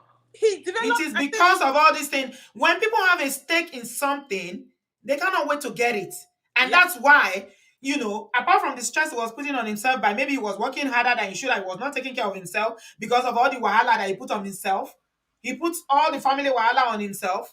I said he worked himself to an early, Yeah. My problem is if you introduce someone to your brother, we women, we like to do that. Yes, please let their relationship be. Don't stand like I introduce you, so I have to benefit this. I have to control you. I don't like that. Because you introduce them, it doesn't mean that you should tell them how to live their life. Okay. I mean, people are hearing, they are learning. Give us a thumbs up if you appreciate this conversation and you are learning from it. I feel you really, really need to know. Family now. You are not just looking at the person you want to marry, you are looking at the family as well. Even if you are the ones that introduce you. These are two scenarios we've seen today now. The one you just told us and the one that Marian told us about her own situation. So being introduced by somebody's brother or sister doesn't mean that the family will like you. It doesn't. It's all about, you know what this is, my sister? Let me tell you the truth. This is all about control. It's all about control. And this usually comes up when there is something that people want for themselves. Yes. Okay? When if nobody wants to control or nobody wants to insert themselves when the man has got nothing to offer, when he's got nothing they want to inherit, yes. The reason why they are fighting, you see what Marian said, the husband is the first son, he's trained all of them, he has money. So everybody is interested. A lawyer. Your friend's husband too. They fight him because of their wahala, so they can inherit. Yeah. And unfortunately, I hope brothers are learning from this. Men should learn, please. Nobody is saying you shouldn't take care of your parents. I tell my children every day, please, we are not Oyibo people, we're Africans. When I'm old, you need to take care of me. But it doesn't mean that I will tell my son that everything you want should be in my name. That you shouldn't build with your children or your wife. Family. Don't build with your partners. It's me. You come and put everything in my name so that woman is a demon that you shouldn't build with her. You shouldn't don't let her know what you have. Yeah. You're already setting him up for failure in that marriage. He has 2 kids with this woman. So the kids are growing up, they will see all this. What is he thinking? I don't know. I mean, I don't know. And if this is where it is going. They are boys too. So tomorrow they should know that they put things in their mother's name because that's what their father did to their mom. Yeah. Yeah. What if it was the woman that has the money? I'm wondering if the mothers will be happy if she decides to put all the money in her family. She decides to put all the money in her own family and she doesn't bring it to support the husband to build together. What if? Because sometimes it might be the woman that has more money. like this Cameroonian soccer player, Eto. He's rich and prosperous today. He is married to an Ivorian lady who is older than him, but you will not hear him one day disrespect his wife. Because this man went to Europe and was eating from the slums. He had nothing. Is this wife that put him through? See, tomorrow, if you talk to him about his wife, talk rudely to him about his wife, or you talk nasty about his wife, he is telling you off. His parents respect his wife. His family respect the wife, because without the wife, he didn't have anything. And he's a millionaire, billionaire even. You know him. So you should learn to give people their, at least if you're a wife can do everything. I'm the one that is taking care of you, man. I'm the one that is beside you. I'm the one that is seeing your stress. I'm the one that is seeing your sweat. Why should you even treat me like that? I'm not an outsider. I'm part of you. When your friend's husband, when he had a stroke, all of them ran away. They left him. They'll come and visit and say, oh, my wife is supposed to go to work today. Let me rush back. Oh, my child, I have to go babysit. That's how it was now their own family. They had their family. So I look at all of us were here. All of us were here. Me and her. I was virtually every day without my friend because I had to assist her with the husband. This man was pooping on him. You know, he could not even eat. We had to puree food, grind food to feed him. My friend suffered 4 good years. And all the people that he was laboring for, they are now too busy with their lives. At one point, because you know the stroke, you go and come in your memory. He wanted to change his will, but they could not allow him again. They said he don't have the memory. He doesn't have capacity anymore. Yeah, he's lost capacity anymore. Like he would have changed it, but he saw what his brothers were doing, and he died crying with tears in his eyes. He cried with tears in his eyes. Let me say, cry. I'm telling you, horrible. I hope other people will learn. It was. Thank you. Thank you so much. I mean, these real life stories, sometimes when we talk, when you don't have real life stories like this, it seems like you are generalizing, you are making blanket statement. But thank you, Evelyn, because now you have shared a real life story of a similar thing. So the women that are out there celebrating today and saying, is your mother that is your family, and your wife is not your family, or women are really happy. When I look at it, I'm like, oh, so you think your son is going to give you. Somebody can acquire you because of that. So you don't know women. If it's in this country, a woman can buy this thing and come and finish with you. You don't know. So be careful what you are happy over. Be very careful. Educate your child. Educate him. Let him get his own capacity. Be of yourself and stop depending on others in this world even. Thank you, Evelyn. Really appreciate you, my sister. Thank you very much. Please enjoy your dinner or your lunch that you are making. I appreciate you for calling. God bless you, my California folks. Wow. These are real life stories. Thank you, Evelyn. I appreciate you. Wow. Now, wow. I don't know where we are going. I really don't know. Adewale, I'll come to you in a minute. Let me take Abio, and then I'll come to you, Adewale. I don't know where we are going, no, with this marriage wahala. I don't know if it's come to the. I think some families have actually been like that. When you are getting married, they will be advising you, your wife is not your family. Your husband, they are already telling you that you are sleeping with the enemy. Wow. Hello, Auntie B. Good evening. Abby, where are you joining us from? Welcome. UK? From London, yes. Yes, London. I remember. Yeah. Welcome, my darling. How are My you? second time calling. I'm fine, thank you. So I'm probably a bit younger than most women that call on the show. So I wanted to share my perspective on social media and searching. I was only speaking to a friend yesterday about how when I meet a man, for reference, I'm 26. When I meet a man now, I tend to search his name on Twitter specifically. I search his name with certain keywords like the R word, SA, black women, dark-skinned women, family, SEX, words like that. So you see what they tweet generally and what their mentality is about. So you know how in recent times we have tweets resurfacing about how maybe men a couple years ago would say stuff about black women against black women.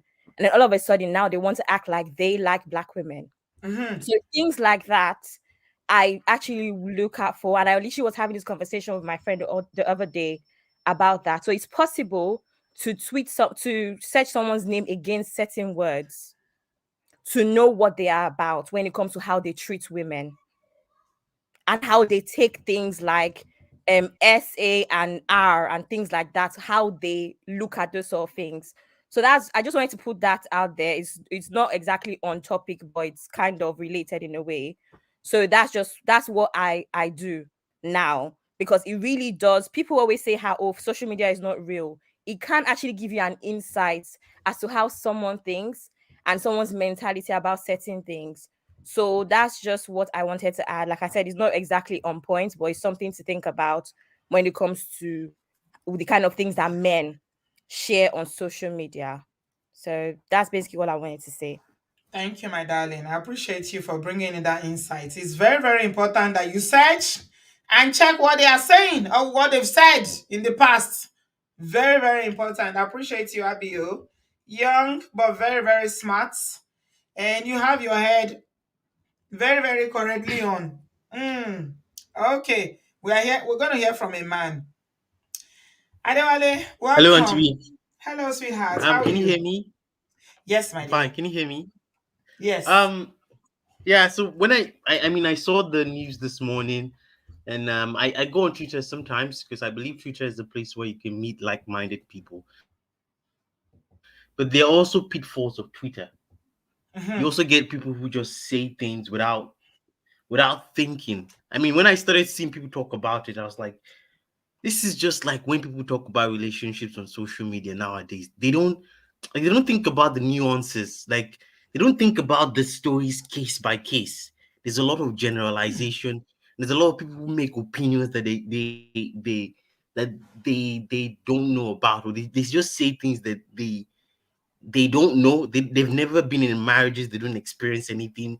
So when I started seeing a lot of men, so, praising the man for, doing that, and then I also saw some women praising the man for doing that because, oh yeah, if I have a son, also I wouldn't want his wife to take all this. I was like, why are you guys like this? Why are you guys not actually talking about what happened in the marriage? Why is it this way? Why would a man who is married to a woman have his assets in his mom's name? I mean, I believe marriage is the union of a man and a woman to start a family. When you start a new family with someone else, your brothers and sisters, your parents, they become your extended family. I think in our culture, we don't think of it like that. I know it sounds harsh, but they become your extended family. Your wife, your husband, and your kids, they become your immediate family. That's what happens. It's not the other way around. Your husband, your wife is not a stranger. She is your immediate family. She's your next of kin. It's no longer your father, your mother, your brothers, or your sisters. No, that person becomes your immediate family, not your parents, not your siblings. That's actually completely wrong.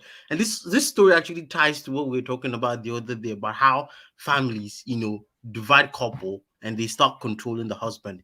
It's because Yes. they believe this way. They Yes. believe that the wife is a stranger. I've Yes. like it's everywhere in our culture. It's not just even the men that think like this. Even the in-laws, the parents also think like this. They Yes. think your wife is a stranger. That is why in some cultures, when the husband dies, the brothers and sisters they come and take the deceased person's wealth, and they say no. It's because the wife and the kids they're strangers. Our brother's property belongs to us. It comes from the same mentality. From the same mentality. And I'm saying in this story, there's just a lot of red flags I'm seeing. Like, okay, like, oh, this guy has been accused of the R word. I'm not saying he's guilty, but he has been accused of something like this. He also has history of cheating. I mean, I'm not surprised because there are That's why stories. the wife filed for divorce. Apparently, the Exactly, wife is divorcing him because of the cheating. a lot of footballers in for the past 5 to 10 years, a lot of them have been going through divorces because of No, all they hear this, and that's why I talk about the poverty of the spirit. it's All these all people are about the wealth, hearing is the one, assets. yes, 1 million euros That's it. a week. That's What all happened they're in the hearing. marriage? No one is talking about it. No one is talking about what happened in the marriage. I mean, the fact that the guy has to put his asset in his mom's name says a lot about what's going on in that marriage. For you to hide your asset in your mom's name, it just means that, oh, this is a plan you made just in case something happens, something goes south. Because You know, somebody said when they were talking about this today, when I was reading the trend, is in this is 2023. You don't need to marry women, no, brothers. he don't Honestly, actually. you He don't. don't. You can marry a fellow man. It is better for you to just go and marry a man so that women can have peace. A joyful one is in me. Let us have peace. Marry a man. Go and marry a man and live with. Because all you see around these comments is misogynistic comments about how women are this, women are this. Even in marriage, women, if anything is happening, it's their children they care about, they don't care. All you see is hatred towards women. So if women are so terrible, why do you want to marry? Just marry a man. Like It's that okay. It's that thing is okay. absurd to me. Like, why would you say your wife is not your family? What does that mean? What is she? A baby making machine? Like, I don't understand. She is your immediate family. You know, Adewale, when I think about it, it's like every day we descend to another level of low. When you want to talk about how people perceive a particular gender, we are descending to another level. Even in our parents, when we talk about our parents and their generation and their marriages, how a lot of things happen, patriarchy, and how there was so much DV covered up and everything. It never got to this level where you are now saying, "Babe, he's stranger. Your wife is a stranger." No, and to be this mentality has existed for a long time. It's just not just now. This Akimi story is just a way of I've people who never seen think it, like oh. I'm this. not gonna lie to you. I've never seen it. It's just something that is not said out loud. It's shown in actions. It's shown in the Maybe. way your in-laws treat you, or they Yes. treat your wife. I agree with that. Yes. It's just not Nigerians are now using this Hakimi story, something that happened in Spain. They're using it to justify their stupid mentality. That's what's happening.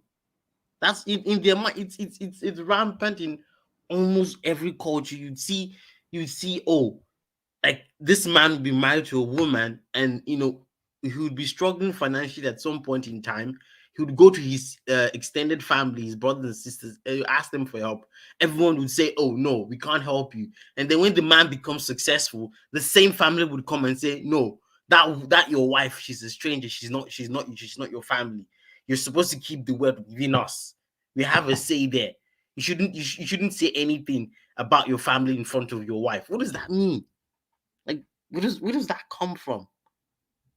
What does that mean? I'm just saying, like, this particular case of Hakimi and his wife, there's something going on. It's not just about the wealth.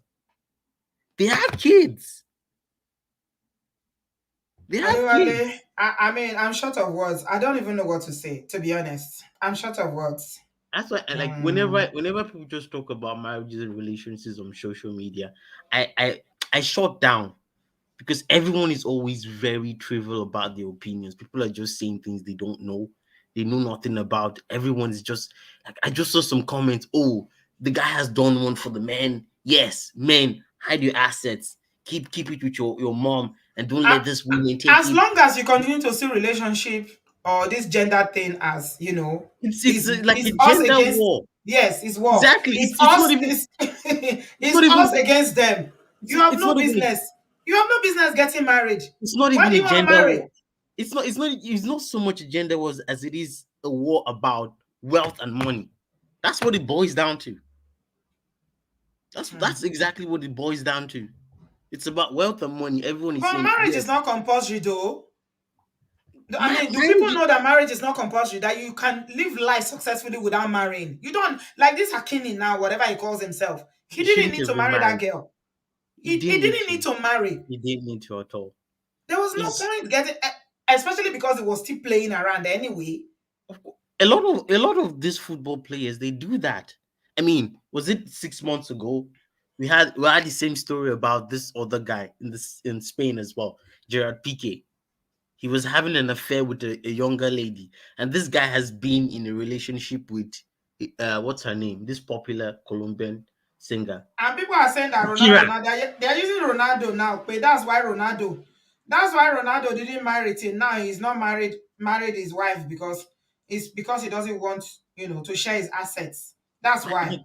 They're just destroying the sanctity of marriage. And I'm like, if you guys are Yeah. thinking like this, you shouldn't get married.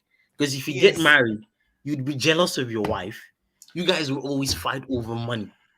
That's what you're going to do.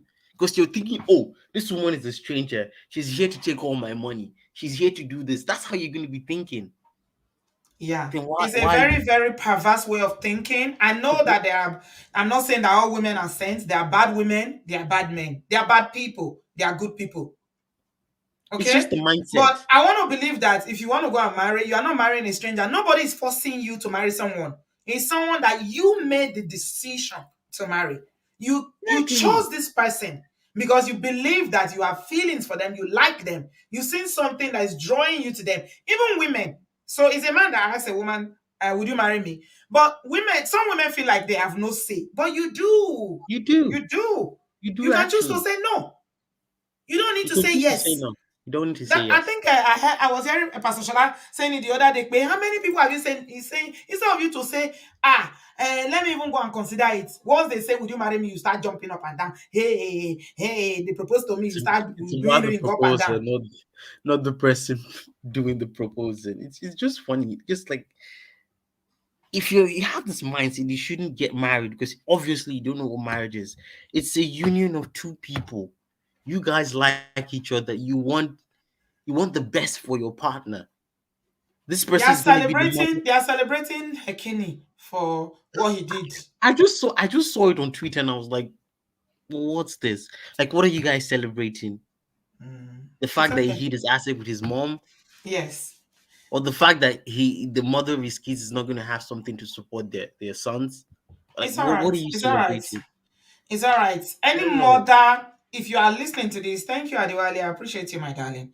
Any mother that you are watching this, I don't care, because we had stories here now, even tonight, while we are streaming this, where women are, that our sister that called from California, Esther, said that the sons came home. It's funny. I mean, I believe that they are young men. They came home and they're saying, "Oh, mom, look what happened. Who put my assets? I'll put my assets in your name."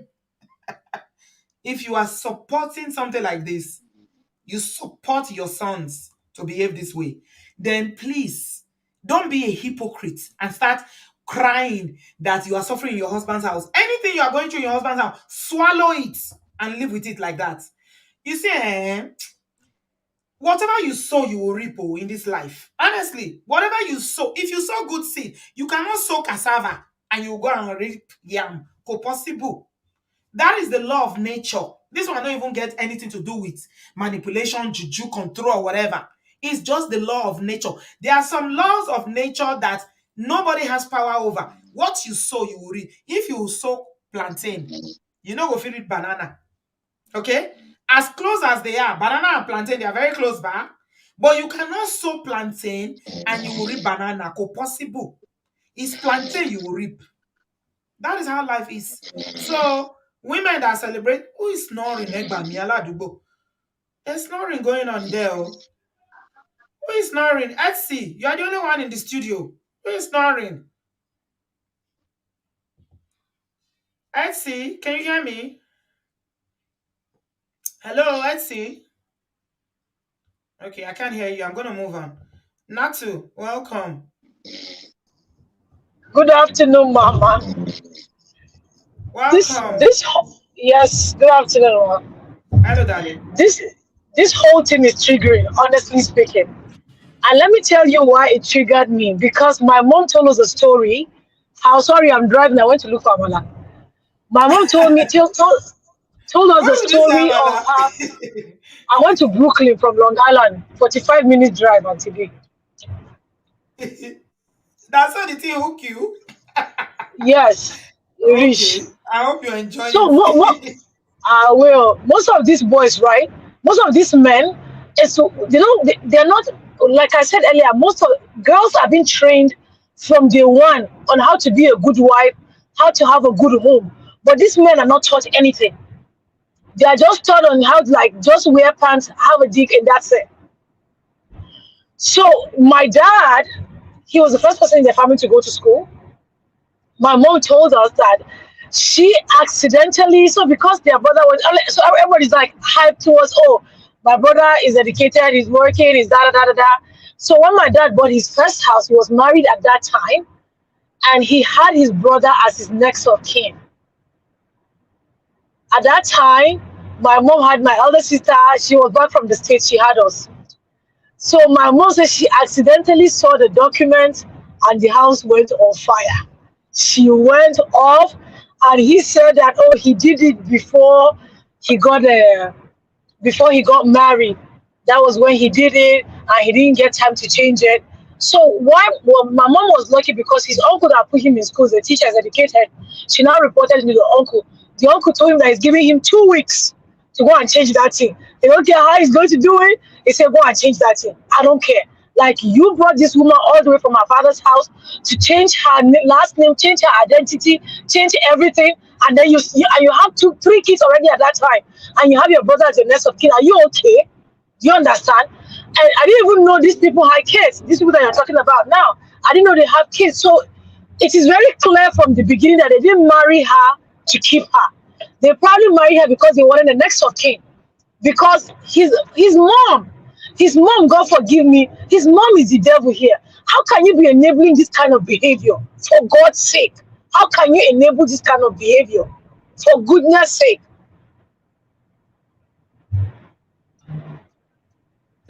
So, Natu, the question we need to ask here, because some people think that they can eat their cake and have it. And that's why, no, you cannot. even though I have adult sons, I will never support evil. Look, the mom that everybody is celebrating now, let me put her picture so you can see her.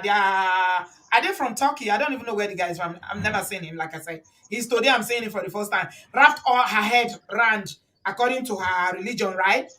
Is she not a wife, or was she not a wife? That was how she got in. She was a wife. Accepted this behavior from her in-laws? No, she wouldn't.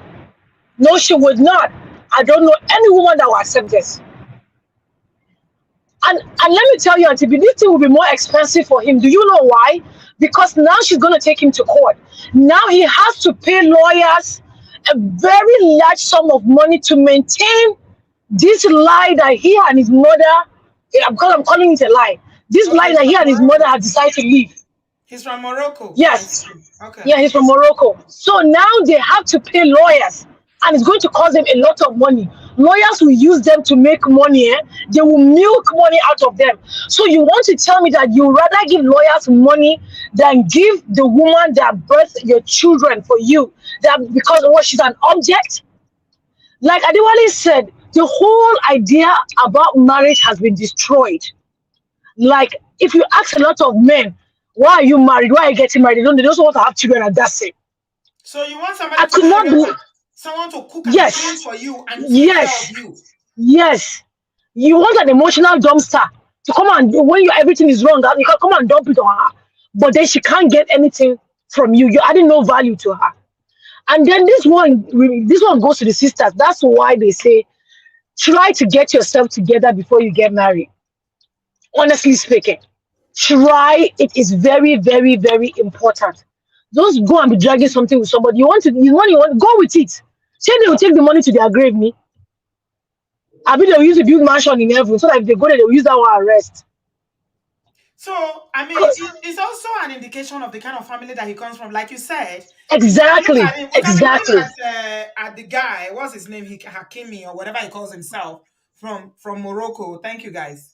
I've never heard of him before. I don't even care to know people like this, because it's just something that I was so troubled when I saw that. And the way Nigerian young men on Twitter are jumping on the whole thing. It was sickening. And when I keep telling you, your wife is not your family, including married men. And to be, I have a question. So she's not your family. What is she? So are you telling me that if you buy a house now, the house is not your own? I know it's not the same thing, but I'm just asking. You You are finish eating paying her for the food house. So, every day. She's not your family. yes. Oh, yeah. No. Chineke, Kai. my God. I was really triggered today. I'm like, are you joking? Every day I'm she's like, cooking for you. She's not your family. You are sleeping with her. She's not nah, your family. no. She's Every taking care of your kids. She's not your family. people She's should taking fear care of your God. kids. She's not your family. No, She's your people need to emotional fear God. dumpster. She's not your family. Kai. No, they No, need to this fear gender. God. People need to fear God. Nah. Seriously speaking. Yeah. Seriously speaking. And this woman wants to say she's a religious person, always having her head wrapped up. Yeah, which religion teaches you that? I want to know. No, maybe the Because religion teaches her that you should follow your husband, your son to go and marry and be the third wow. leg in the marriage. No wonder the marriage didn't Wow. work. And then to make it worse, he cheated on her. To make it worse, and he cheated on her. To even make it worse, though, Baba cheated on her. And the audacity. Eh? Okay. Thank you very much, my darling. Enjoy your Yes, Mama. amala. Did you And buy you a look load with beautiful it? today. Yes, Thank so you. we do Everything. Okay. Yep. Enjoy, my darling. Thank you, Mama. Nice talking Yes, to Mama. you. I love Same you. here. All Love you right, bye. too. Bye, sweetie. Bye. Drive safely. Okay, that's my daughter, my beautiful daughter, Natsu. God bless you. From Long Island in New York City. Okay, we're moving on very quickly. This matter really bothers me. Honestly, it does. It bothers me because I don't know. Bola, where are we going to in this life? People, where are we going to? Gen Z, where are you guys taking this marriage matter to? Hey. Oh my God. I don't understand this. Sonny, you are next. Where are you joining us from? Can you hear me? Hello. Hello, sweetheart. Yeah, I'm calling from Scotland. I have, Welcome. thank you. I have two questions. If this woman is a stranger, then the children she gives you, what are they? Half strangers. Yes. Does the family care about these children? Right? Or the evil they'll inflict on the mother, they'll inflict on the children. So when men are thinking these things are right, they should also think, what happens to your children, your inheritance? Right? Number two, the older generations generally are expected to meet their maker before the younger ones. What happens when the time comes and a woman like this leaves the world and there's all this commotion because all the property, all the things are under her name and she has other children? What if they decide to cause chaos? So to protect your wealth, you're putting yourself and your children and your future in danger so that you can what? Spite the woman. Is it really worth it? Are the men who think like this, are they thinking? Or are they just being petty? Because what are the consequences? Because they look like, apart from spiting the women, they're not thinking the consequences could be dire, even for themselves. That's all. Thank you, Auntie B. Thank you, my darling. Very, very good questions. Germaine and very important questions. Maybe we'll get answers to it. One mommy is here. Hello, my brother. How are you? I've not had time. I'm really sorry. We'll talk, yeah? Welcome. Thank you. No problem, Sister I'm B. very, very busy, my brother. No verse. I'm aware of that. I'm not at all. Okay. Are you ready for me and the fan? Well, mommy, you know I love you, but don't annoy me today, because today I'm not in a good mood. Sister B, I will try as much as possible to say the truth. Don't annoy me I today, live my mommy. life. I'm warning you. Don't let my love for I you live change. I live my life around golden rules. You know what golden rules are? I don't know what So that's golden rules where I'm are. trying to live. What is golden rules? Yeah. Do unto people. What happened now? What, mommy? I'm hearing you. Okay, go ahead. So, for me, the both of them, they didn't do it very well. My reasons: the man, he is wrong by if he's the one that said it at all. I don't think he's the one that would say that his wife is not his part of his family. That is wrong. So the second one, how can a woman demand for a half of a man's property because of divorce? Just think about it. If I demand such thing from you, would you be happy? Half of your property. Why not say, okay, give me 1/4? Why half? That's my question. So the way it works is that because you ask doesn't mean that they will give you the half. Okay? Uh-huh. They are meant Yeah. to go to court and the judge will determine what they will give her. Okay? But the fact is that they're saying that the man doesn't even own anything because he's already kept everything in the mother's name. Okay, let me give you an example. I can say, one mommy, give me your house. Yeah, doesn't mean that you're going to give me your house. People can ask for anything because remember, divorce is not something that is nice. It's not something that people go to while they are romancing and dancing and they are loving one another. It's a tug of war. Everybody is pulling. You are pulling and pulling. Whoever pulls the most will win, right? So she can ask for whatever she wants to ask. She can even ask for everything. But it is the judge that will determine what she will get, what they think she's qualified to get, right? But when they got to court, according to the narrative, they said the man doesn't own anything. Everything, 80% of his assets are in his mother's name. So they say he doesn't even have anything to give her. Do you understand what I'm saying? Yes, I'm following you. So that is where we are. All right. Sister B, how about if the judge, when we go to court and the judge gives him the whole of my house? Look, you see, what is happening today is the situation in abroad. Okay, Nobody is let me happy. hold on, one mommy. I will answer the first thing you said. How about if you go to court and the judge gives her the whole of your house? How about you don't cheat and you keep your banana in your trouser and don't break your vows? Hmm? I have said it's wrong to cheat. It's wrong, I know. So, but not because I cheat, you want to kill me. No, sorry, because I cheat, you want to buy me. You have to have at least human. How do I put it? At least you have to have empathy. That is, let me have something at least. He's not the worst. He's not the best. Every one of us, we are all sinners sometimes. So don't buy me because I cheated on you. It is not good to cheat, but because of that, don't buy me. So give me a piece and take a piece. You don't have to take. Okay, you see some men in America, even here in Germany, here I'm staying. They buy last 2 months. A man went and buy one woman because why? They divorced. The woman took every house, and he was living there with her boyfriend. The man went there and buy the woman. Is he a So black man? no, no, no. It's a German, typical German. Mm. So, and you see what is happening in America. You see how not all women they drive men away from their houses. They get mad. So So that is all the these things, narrative. That yes. this So is that the is narrative. One mommy, wait now. Let's be taking it one by one.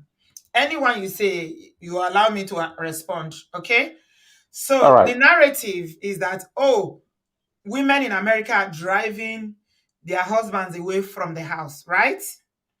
But One of more, it, yes, eh? Have you yes, ever it's seen one somebody of the that aspects. one of the aspects, right? The one you Yeah, yeah, mentioned. But yes. what is leading to it? Why are women in America driving their husbands away from the house? Now, thank you, Sister B. I love your question. Now you brought me back again. Hmm. Is that why you should take every of my property? Why not No, you give didn't answer the question. I said why? because of divorce? Probably, as I hear.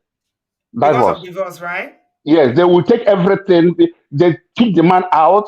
So I'm not Hmm. supporting all these things, but we are trying to make a conversation so that we can pick from it. Hmm.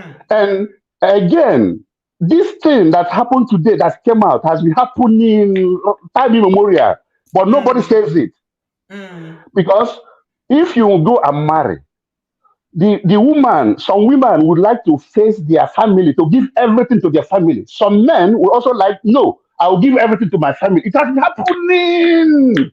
Not today. Not today.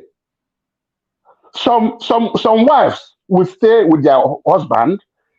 They will be building house in their father's compound without you knowing. So The same what thing, is your some take? men. What is your No, what do you think is the right thing to do when you're going into marriage? Tell me your own, because now you are making statements that it can apply to both men and women. But what do you yes. think is the right way to go into marriage if you want a lasting marriage? Like I said, okay, that's a good question. Nobody's assured of a lasting marriage. Like I used to say, go and marry the person you love her, love him, try to make a family. That is it. There's nothing you can do. Anything that will surface, no matter what you do. Wow, mommy, that's a very, very, that is that is what you just said now, eh? Have you always been, I mean, have you ever thought this way, or is it because of your own personal experience that you're saying that nothing is assured? What will happen will happen. Are you saying that it's Yeah, not possible for both people to work on their marriage to make it work? it is possible. That's what I'm trying to say. It's possible. But when you are inside, anything can surface. It is possible to make it work. You understand? Try to understand where I'm going to. I'm Because trying. we don't know heart of a man, we don't know heart of a woman. Nobody knows the heart of a human This being. one we're So talking just about now is about cheating. How about that? Let's talk about cheating. cheating is wrong. But let me come again. It's wrong. But it takes two to tango. It takes two. When somebody tells you a story, try to hear from the other. You always do that. I love you for that. Try to hear from. If you hear from the other one, you will shout. You keep quiet. Why? What made this man go outside and cheat? I'm not supporting it, oh, but if you go inside and to inquire why this man cheated, I don't know. Maybe you'll be surprised. We are talking generally. I'll be surprised. Yes, if you go inside, if you are there, that is to know what happened. Why did he go outside and cheat? You might be surprised. Okay. So That's my own point. what you mean by I might be surprised is that she must have done something that pushed him out, right? Probably. Hmm. Wow. Okay. So it's not his fault for cheating, and now she wants to take half of his assets. She must be a greedy woman, right? No, no, no, no, no, no. I don't, the man cheated. It is not good. The woman taking the half of it is not good. We should be we should be civil. What should she take? What do you think she's entitled to? Because she At has two least, children. at least the man is rich. Say, okay, build me a house where I will live. Yeah, or then he will be paying monthly charge due. That is sure. So give me a house where I will live, and I'll be okay. Not taking half. No, I'm giving you an example. Not taking half. Uh, Sister B, take it and uh, see. Take it and Okay, see. Bumi, If maybe you can help me because I don't know what to say to one mommy. I'm tired. Bumi, I've Yeah, added you. Can you please address one mommy? Because I don't know what yeah. one mommy is just getting me all confused now. I don't even know. I don't know what he's Yeah. saying. Well, okay, Auntie I'm B, ready. thank you. Thank you. Marga, I don't know how. I'm going to try to not let my emotion. Let me speak accordingly. So, when you, first of all, from what I'm hearing from you, you are already blaming the woman. It's the woman that pushed the man to cheat. It's the woman, possibly. It's the woman that is still going and is taking half of the property. Like Auntie B said, maybe you didn't catch that part. She really dissected what it takes for a woman to marry a man. I haven't really thought about it in depth. I've only been married for going on 4 years now. But when you choose to marry a man, or when you leave your home, that you know it, you leave your siblings, you leave your mom, you leave your dad. For example, all the training, all the money that they've paid for my fees, everything that they've done until I got married, then I move to be with this man. I procreate with him. I'm not his main, I'm not his balance. Basically, I cook for him, I clean for him, I do his laundry. You see, because women, we've been doing it. So it's not, and like we've been groomed to do it. It's not like it's normal. But do you know that it's not easy? Do you know the mental capacity it takes? And I also blame, part of it I blame women, because we open our legs sometimes to men that don't deserve it. This is where we now see insults like this. So when I do this, I'm almost giving my life. When we're in labor, we might even pass away, we might die. Sometimes we go out, we are doing school runs. Our careers take the back burner most of the times. Some people are giving birth back to back to back because the man wants. We always put in our husbands first because that is what the Bible. That's what we know it. And then let's say in this Hakimi case, that's what she did. When you choose to marry a woman, you say you're going to take care of the woman. The woman is also taking care of you, procreating for you, giving birth and doing everything for you. If she wants to say, I deserve half because I have not done anything for X, Y, Z, I've been with you for this amount, I know how much you earn. She has the right, every right of her breath to say, I want half. Because she's your wife. You people don't understand what it means to be wife. Cheating is not good. So cheating is not good. If cheating is not good, then why can't she ask for half? Asking for half should also be good. Should also be allowed. If cheating is not good, but there's no repercussion for cheating, why should there be repercussion for asking for half of your property? It's not just your property, because I was with you during those laboring years. When I gave birth, most of these celebrities, when they give birth, they are not there. The woman is there by herself. Hold on. Let's ask one mommy. One mommy. Hello, I'm listening. One mommy. Are you there? I'm hearing. Okay. She's hearing. Hold on, okay. Mommy. I want to ask him something. One mommy. You at least I know you have 4 sons, right? Yes. If you want to pay, for each of those, let's say you want to pay for a pregnancy, maybe it's possible to pay to have children. People that have done whatever, other assisted way of having children, maybe it's not just conceiving and having children, you want to pay. How much do you think you will pay to have one child? Sister B, please permit me before I answer this question. I've never accused the lady. No, I've never said the lady is wrong by the man for going outside. No, I said what the man did if he went outside is wrong. If the lady demands half of the property, that is wrong. I'm not. I love women. I don't hate you. I'm not arguing with you here. We are just trying to make the reality, to find the reality. We are trying to make sense out of it. Yes. So that's what I want to say. Yes, So, I understand Sister B, that. this question you asked me now, it hard though. No, because as an Igbo man that you are, I know you calculate money well, because you're an Igbo man. So you talk, say the first thing you said that if he cheated is wrong, which is okay, I take that. And then you said, how can she be asking for half? Why do you think it's too much to ask for half? Mm-hmm. That's when what you I'm take asking half, you. If you want to pay for having children, how much do you think you will pay? They say they have 2 children. Because you say half is too much. 2 boys. It's greed for her to ask for half. Why do you think half is too much? half is too much because it's almost the whole property of the man is going. Almost half is almost the all. So let the man have a breathing space. Let the woman have a breathing. Do you believe that if you are with somebody when you are married, in the real sense of the word, whatever he makes, whatever you are making belongs to both of you? That is the word. It is between me and her. It is our property. But in the long run, something that is coming in between. Something has gone wrong. A man and a woman, what you have is it belongs to your husband. What the husband has belongs to the wife. That is how it is. Even in Nigeria, whether you put your name or not, it's automatic. Unless you don't know your right. It's automatic. Your wife, as far as she's there, your wife owns all your property when you're no more there. Then it shouldn't be an issue if she's asking for half. Yeah. If we ask her, Sister Bia, is it a lie? It's automatic. It's not like his football career is over. He's still going to make more anyway. It's still earning.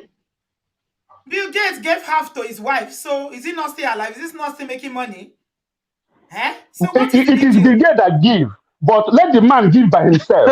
It is better to I give see the than for you to problem. request. No. You don't get to. You don't. No. You don't. Not that the woman will not get anything. That Hold on. understand It me. is not within Okay. your power or your. This is not Africa.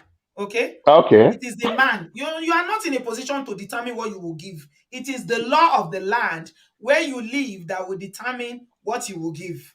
Okay. And I think All he knew right. that. That's why he hid everything in the Mm-hmm. mother's name. Mm-hmm. So that when they go to court, they will say he doesn't own anything. But you know what? Connie man die, Connie man go bury her now. There Thank are ways you, Sister around it, B. though. He's not Yeah, going to that's get what I away want with to it. say. I bet you guys, he will not get away with this. Sister B, where there is always an advantage for one side, there is always a way to make things your own way. Even here, Lola, when you go to Mama them, they me, will tell you hold what to on. do.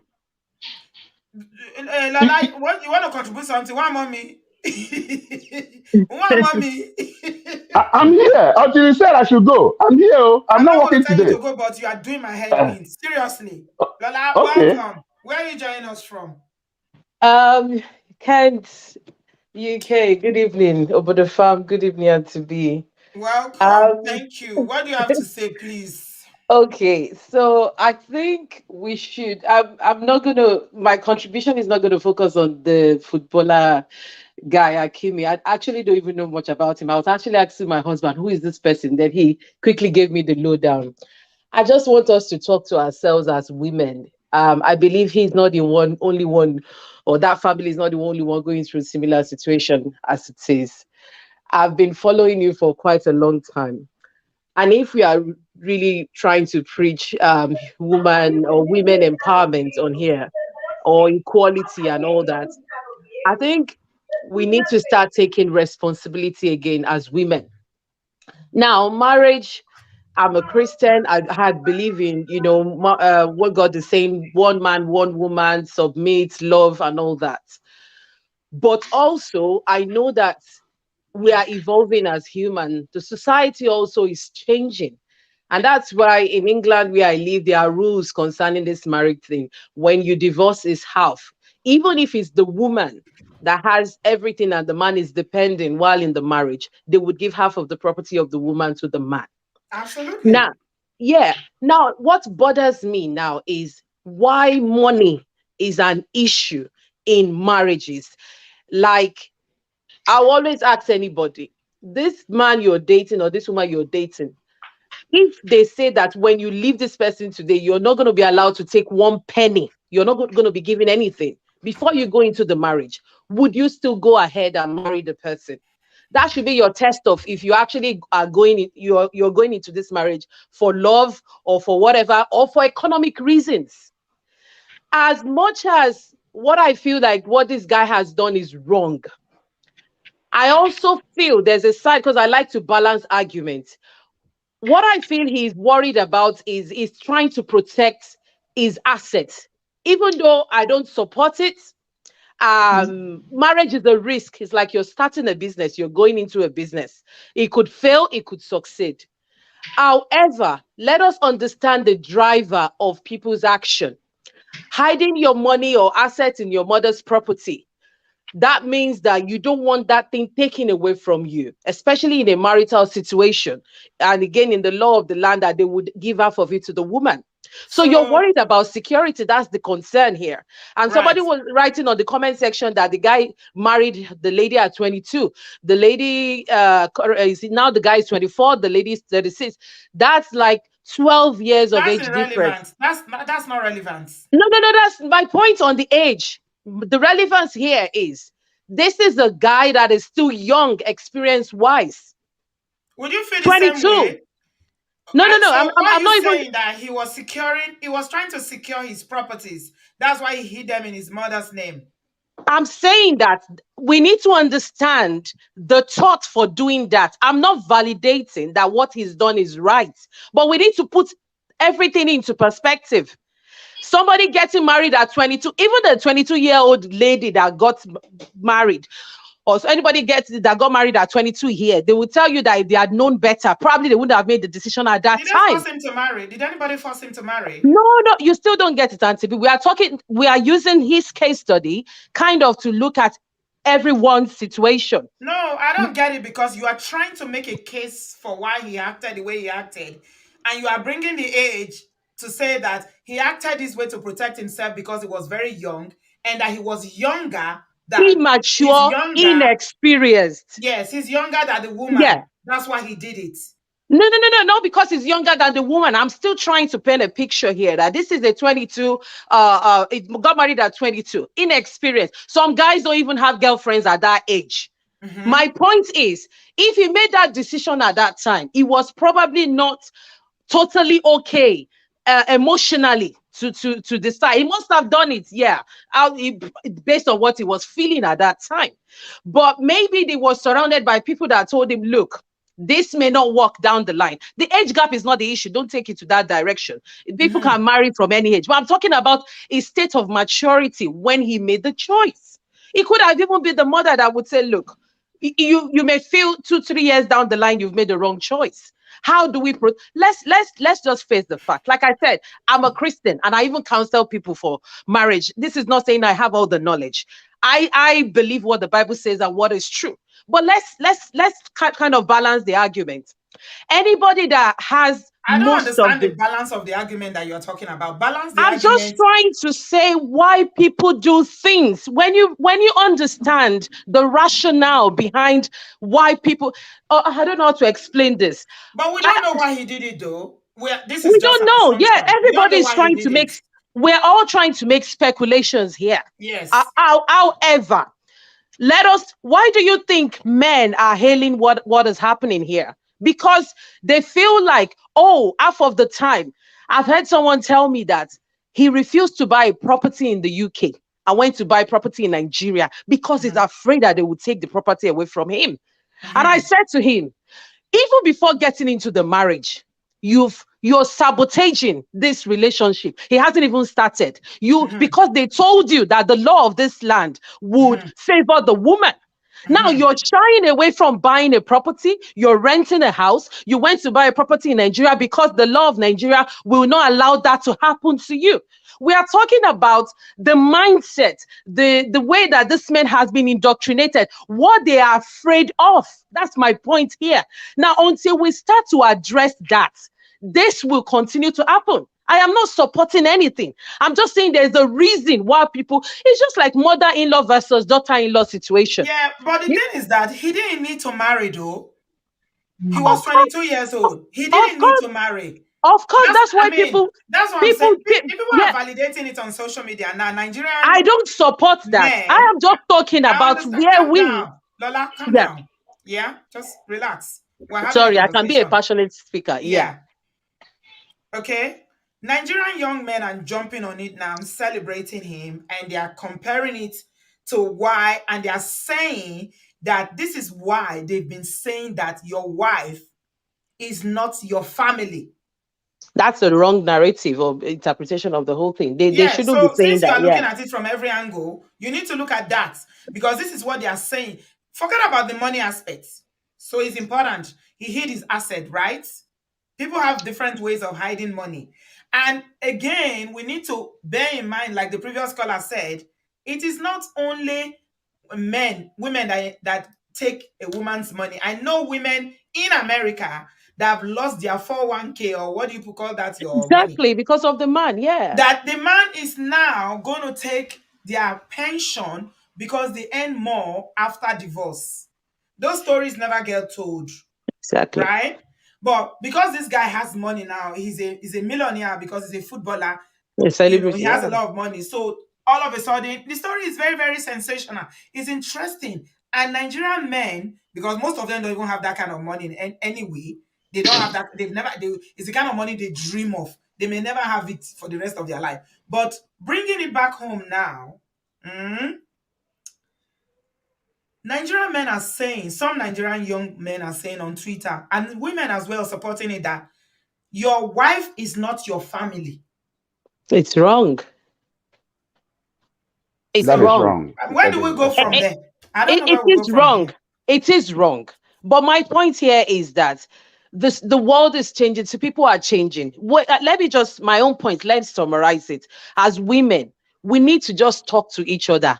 And as you are entering into a marriage, you too build yourself. Even if you're married to a footballer that gives you £1 million every year for allowance, start investing, knowing that possibly someday in the future you don't get anything. And at least you've developed something and built security while you're in that. Like I said, that's why I keep mentioning the Christian perspective, God's rule on marriage, even divorce. If you remember in the Bible, that Jesus was saying that it wasn't the will of God. However, that's what people wanted. So, meaning over time, there will be, this is not God's will, but this is how you guys have chosen to do your thing. And it would get worse, sadly, because people are now becoming very selfish. Like I said, when you want to marry somebody, ask that. And this is what my mom taught me and all my siblings. They say, how you will know your true love for somebody as a man, as an example. Say this woman, if they ask you, why do you want to marry her? If you say it's that figure 8 or whatever, she's looking good. My mom will say, think about, God forbid, something happens to that shape or her body or something disfigured the person. Would you still have that love you're professing? Go and think about it. If you can answer that it is yes, then go ahead. If you cannot answer, then go. If it's a woman too, if it's because of money, think about that one day that person can lose their earning capacity. If that happens, would you still go ahead? If it's a yes, then go. If it's not, go. So yes, I hear you, but a typical example people quickly reminded me just now is about Wendy Williams. Wendy Williams' husband cheated on her. We all know Wendy Williams. He cheated on her. Now that the marriage is over, he's moved on with his side chick. He has a whole life with a side chick. I don't see anybody running on Twitter and jumping and shouting and saying, "Oh, he took his house." When it's about men. I see somebody on the comment section now quoting stats that are not verified, that 80% of divorces are instigated by women and they are targeting men and stripping them, moving on to other women. No. Unverified stats again. No. You don't even get a house to buy money to buy block. You go to quote stats when you don't know. That is the thing. That is the generalization and the way people sensationalize this thing. Why is it did you see anybody talking about Wendy Williams' husband taking her money? She's feeding the husband, the ex-husband, and his new chick that he cheated on her with. How about that? So and another thing I wanted to say before I allow you to finish up, because I want to take other people. Man of Prestige kind of brought it. I was trying to get my head around it because I was kind of lost. I know you are making sense, but I was lost. The topic is not whether Hakimi is right or wrong or why he did it, because we may never know why he did it. It could be a Moroccan culture for all we know. There's nobody that is Moroccan here that can tell us this is how they do in their country. It's about a grown man saying that the wife is not related to them. She's a stranger. I think that, to me, I feel that's the part of it. Because I said I don't. Before. Yeah, I'm just hearing it from the platform. I don't know if he was in the news. Did he actually say that the wife is not part of the family? Is why? No, not him. It's the Nigerians that are talking about it on Twitter. Oh, their own reaction to say that. So of they course. are reacting to the story when they heard that he hid everything, his assets, in his mother's name. Of course, So that is totally wrong. Yeah. But my own point is, as women, that's why I'm coming out passionately. Like, we shouldn't just say that. And I know most women on this platform, they are enlightened, they are strong like that. Don't be at anybody's mercy. That should it happen, and it happened. You say life happens. Some people, even God forbid, they divorce after 30, 40 years of marriage. Should that happen at any time, you're not left alone like, oh, that the person will say their life is finished, their life is ended. This is all that we've worked for. This is all that we've built. We shouldn't actually be thinking this way in marriage, but life happens. The same way a woman would think that, oh, I'm not going to eat with all 5 fingers or whatever the adage is. I'm going to keep some money from whatever in case anything happens for economic reasons. So yes, we love each other as people profess, we marry, we whatever, but there's also a side of human that we always think, what if this person shows the other side that I never actually thought they had? What would happen to me? Let's be transparent. And when both people come on board, Exactly. you're hardworking, you're independent, everyone is contributing.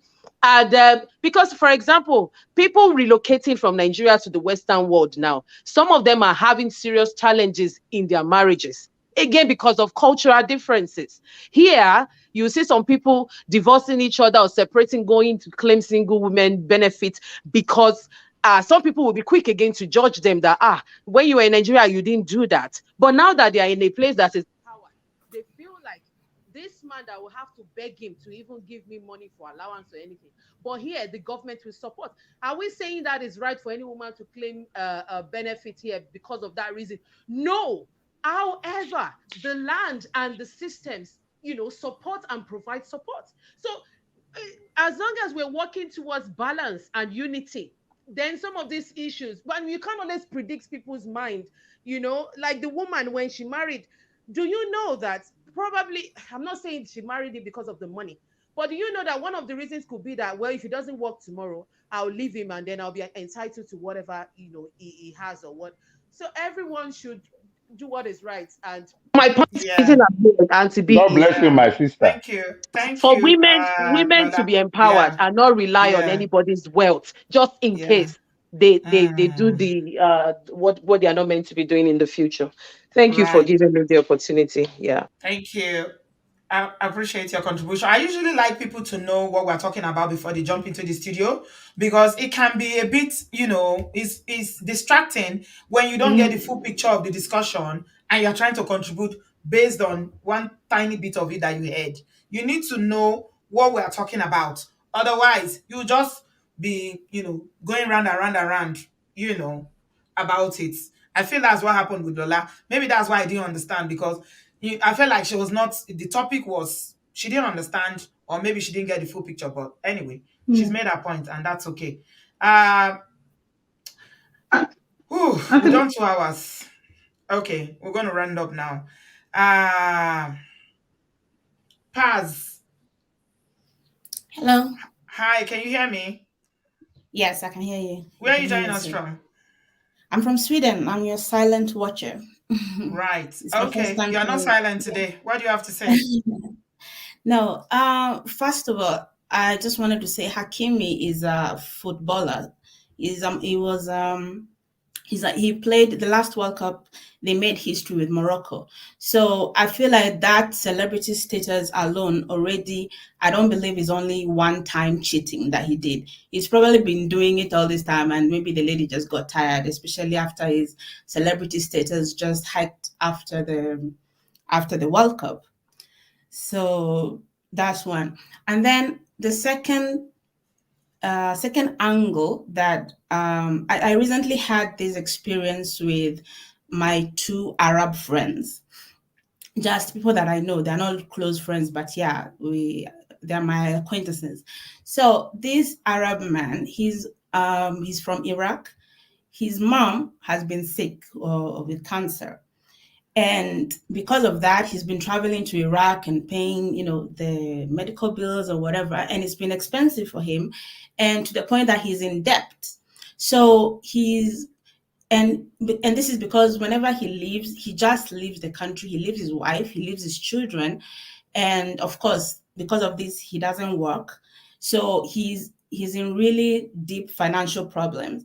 But when I met him just like 2 weeks ago, he was now telling me how it's been tough for him. And yeah, he has to see his mother. His mother is very important, it's only my mother that I talk to, He was now trying to explain to me that a mother is more important than even a wife.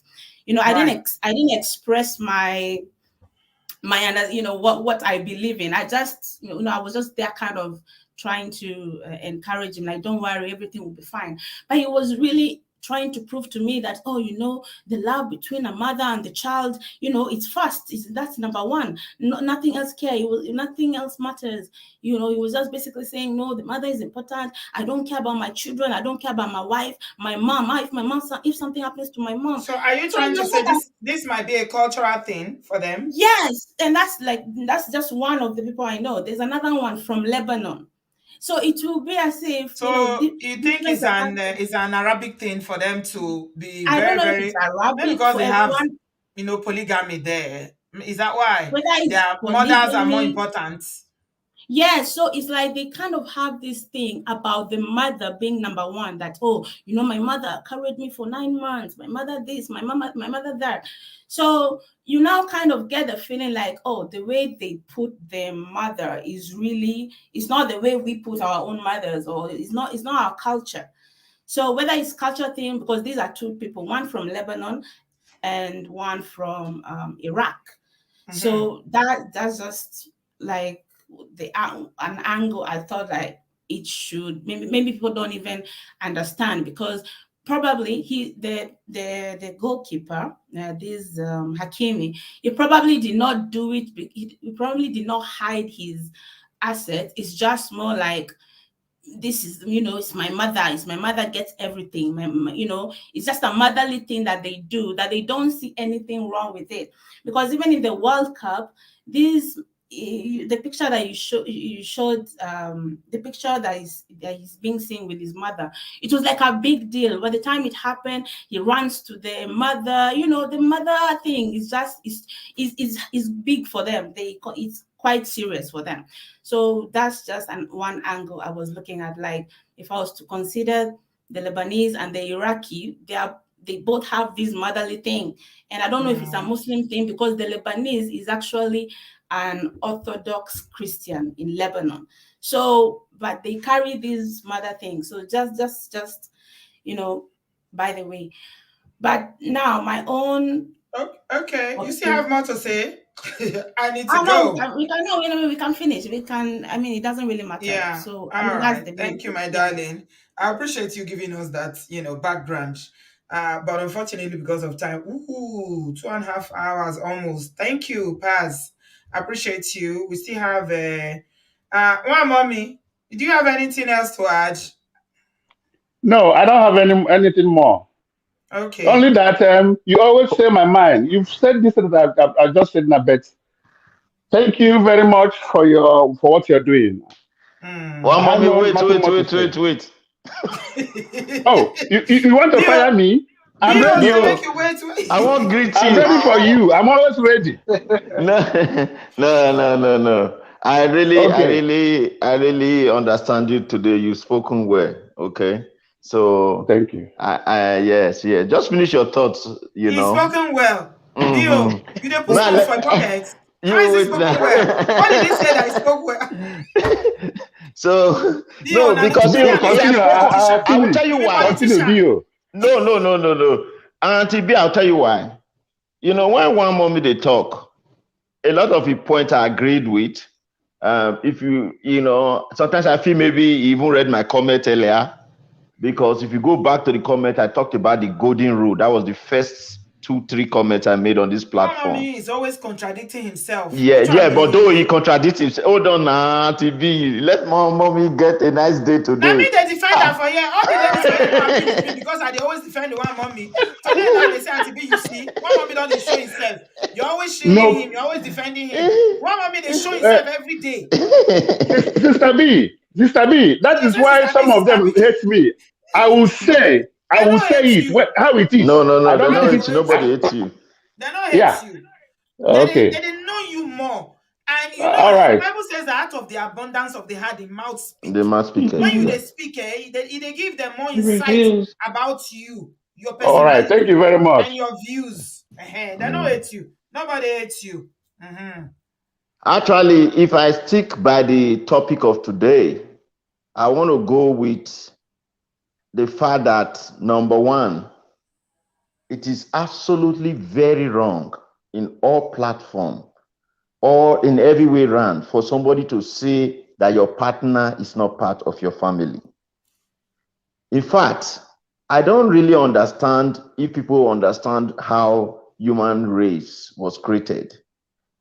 It has been proven that human being is the only human race that stay longer with their offspring. Other living things, after birth, everybody define your own level. Abi? What am I trying to? I say, Abi, everybody yes. waka. Everybody they waka define your own level. It's just the truth. So if we all agree, from you don't need to be a Christian, you don't need to be a Muslim, from the understanding that we are all living things and we must play a role, we must give birth, we must allow people grow, and we must allow our children to make their own decisions, then definitely problem no go the day. Because how can you want a child that have gone into marriage to take you and have kids in that marriage to take you more seriously than its own immediate family? That is a wrong way to go. However, our sister there mentioned something that made so much sense, although away from the topic, but made a lot of sense when she said that if you really look at this guy, this is a mommy's boy, and it's not a justification. As a mommy's boy, the duty of that woman now is supposed to protect herself. The lady did not protect herself. Number one. So are we supposed to be going into marriage now, and everybody, you are protecting yourself because of eventuality? No, what I said the woman did not protect herself, that's what I want to tell you now. Auntie B, will you be in a marriage that you do not know your husband's assets? I don't know if you understand what I'm saying. Yeah. Will you be in a marriage? In fact, I never even knew that woman was even, not as if the age matters, but according to nature, that woman was even more mature to be able to know better. I don't know if that makes sense. If this boy had married 118 years, sorry? What if he lied that the asset is not with his mother? That's where I'm coming to now. She understands. So if he lied, I mean, like I said again, you must make sure that you know, because women, they love a lot, and sometimes this love don't make women suffer so much.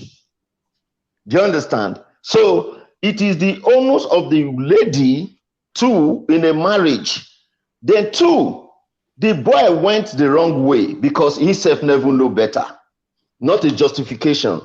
We cannot talk about protection of assets in marriage in the wrong view, because we know that legally there is what they call prenup. And in prenup, some women will accept it, some will not accept it. Like me, if my own daughter come to me that a man is going to prenup, I will tell the girl, don't marry this man. Not because my daughter needs that man's money, but because I'm going to tell my daughter, if a man does not trust you with his life, don't trust him with your own body. But how do you trust someone with your life? You sleep with them every day. You eat their food, but you don't trust them with money. But you trust them with your life. Now. That's what I'm saying. How can you trust somebody with your life, but you don't trust them with you don't money? Trust them with your own money. Which one is more important? Money. Which one is more important? Is it the life or the property? That's what I'm telling you now. Every night. Every day. You put head for the same pillow. Yes. You don't guarantee say you go wake up tomorrow. And this day they look you. You're right.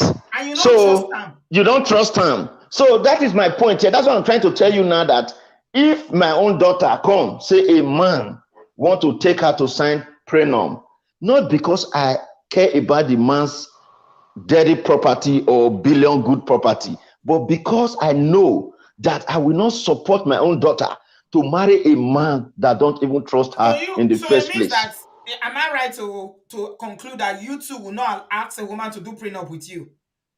Of course, I will not even do it. This is me to do prenup with a woman, I better don't marry her. If that makes sense. So that is my own idea, but everybody to their own ideology on that. Okay. With that being said, this issue, please, women, you were first a mother, You were first a wife before you became a mother, most likely. So you have played both roles. You have played a role as a wife and still playing a role as a wife and also playing a role as a mother. What you do to your fellow woman, be very mindful. What you say to your fellow woman, be very mindful. That was why I said I supported one mommy when he said the golden rule: do unto others as you want others to do unto you. The last caller indicated something about polygamy around the Arab Spring area, which is true. Most polygamous home, their mom are so that they do extra mind for their children, right? So it be like say that thing, they connive the children head, they can't become mommy's boy. It's not a justification. Who sent them to go marry? Who sent their papa to go marry plenty wives? More than one wife, you know. So please, yeah. So please let us not marry for the wrong reason. That is just the lesson here. And you know the good thing about the thing is that it not compulsory say you go marry. That is the thing that I don't think a lot of people get it. That you don't have to marry. You don't have to marry. Even Pikin you want, you can buy the Pikin. You can buy Pikin now. First of all, they get $1 million in you don't even need to buy Pikin. If it's or whatever. Born for you. That's what I'm saying. I go pay for her now. Whether you buy them, you want finish us. If you say make we not marry again, you want finish men, eh? You know, say marriage is sweet. No. What she's saying is, instead of you to marry for the wrong reason, because if you marry selfishly, you are now even defrauding your fellow human being, because that is not actually the goal for marriage. But Auntie B, on a final note, because you have spent so much time, I want to end it, and I know your response on this one might extend the time, but keep it to yourself. What I want to say is that I know there's no statistic to prove this, but to be honest, in terms of asset hiding, small asset, not saying I have better asset too, and I know why women do it. Families, now women hide pass because yes, and why they hide pass be say when woman marry, it takes a just woman that truly love a man.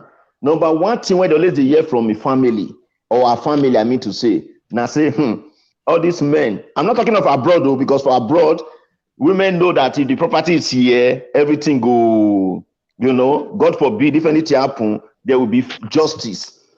Over there, where there's no justice, our mothers have been telling our daughters secretly, say, maybe say, because say you marry this man, I get money, you just relax there. Now, how the parents say they spoil the marriage with that now? Thank you. The same thing now. But sometimes, I mean, my stand on this is very clear. Yes. Honestly, it's very, very simple. And it's not, I know they talk like, I know most people think that I'm always gender sensitive. Women. Yes. Of course, I will favor women. I'm a woman. I'm aware of that. Naturally, I will have a bias because of my gender. And me, I don't see as women don't they suffer for this marriage thing, for our culture, for Nigeria. So me know that one.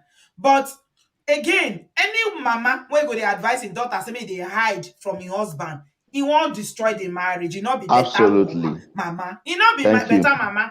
And any wife where they take him mama advice to the hide asset from your husband, he not be better wife.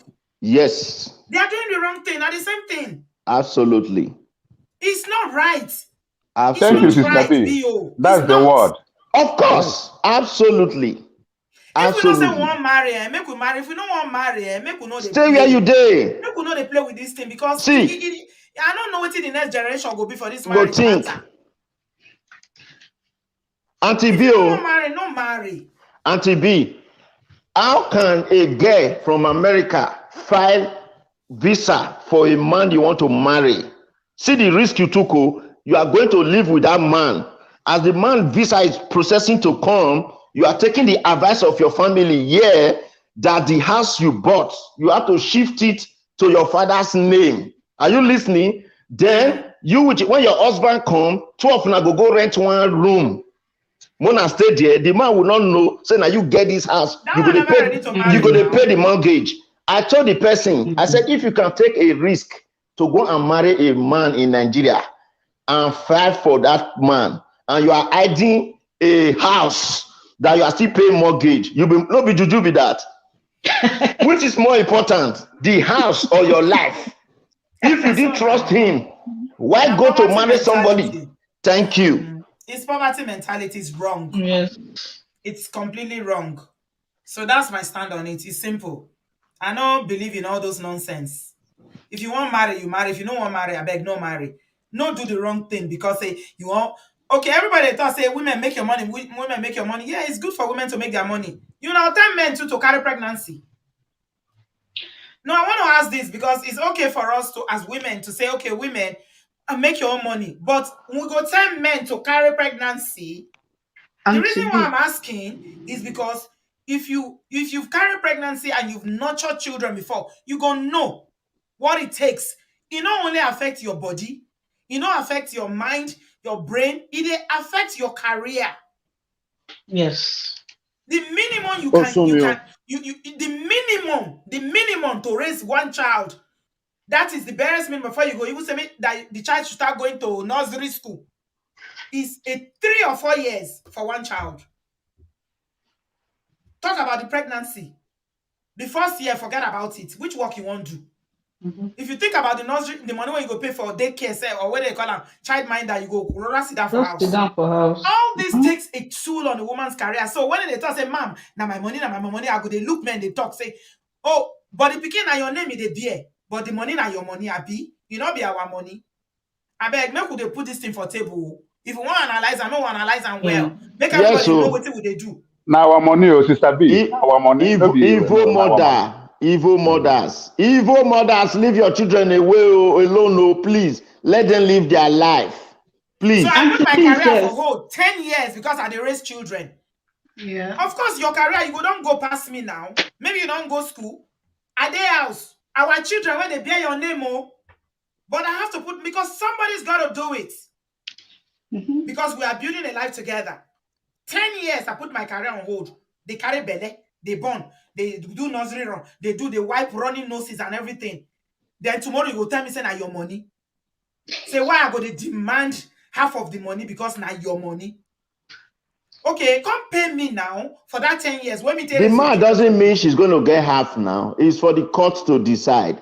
It doesn't mean if you demand. I go charge you for the pregnancy, delivery, and everything what I take. You if you demand anything, now as what the court wants to give, they will still give. Because people think money is everything.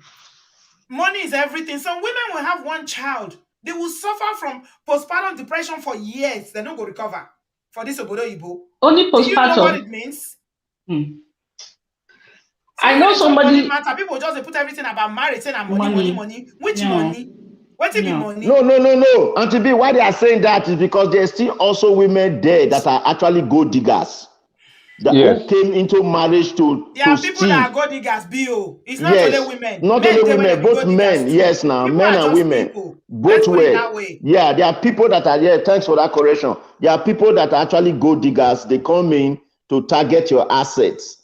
That's why I said that the onus is on you. If you know that, then you know how to protect yourself. If you feel like that, people actually do that. People actually come in. It happens here. It's not even within the black community, white community, everywhere. People come in to your life. They're not going to say something. And the funny thing about life, we know these things. When a man not get, woman not come for her, or a woman not get, men not come for her. And the next thing, the woman is doing well. And women and men are now. And you see the funny thing, this money when they won't fight, won't break each other head for so. Usually when you meet, not be that time the money come. Now during the marriage, now you make the money. Now the money come. If that is the case, then the man self not even get, or the woman not get, whether man or woman, anything achieved in marriage is for both persons, 50-50. We talked about that here now, Tibina. I don't know why you are emphasizing that.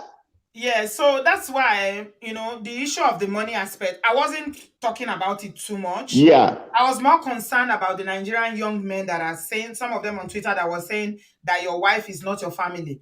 Because money, giving the same playing field, If not, we say women, you get some things when biologically now we get to do them. If you put us together, make those everybody young men, make they this use money. their wife Everybody make go make the money money. now. Last, nobody hand they pay. Women they work too now.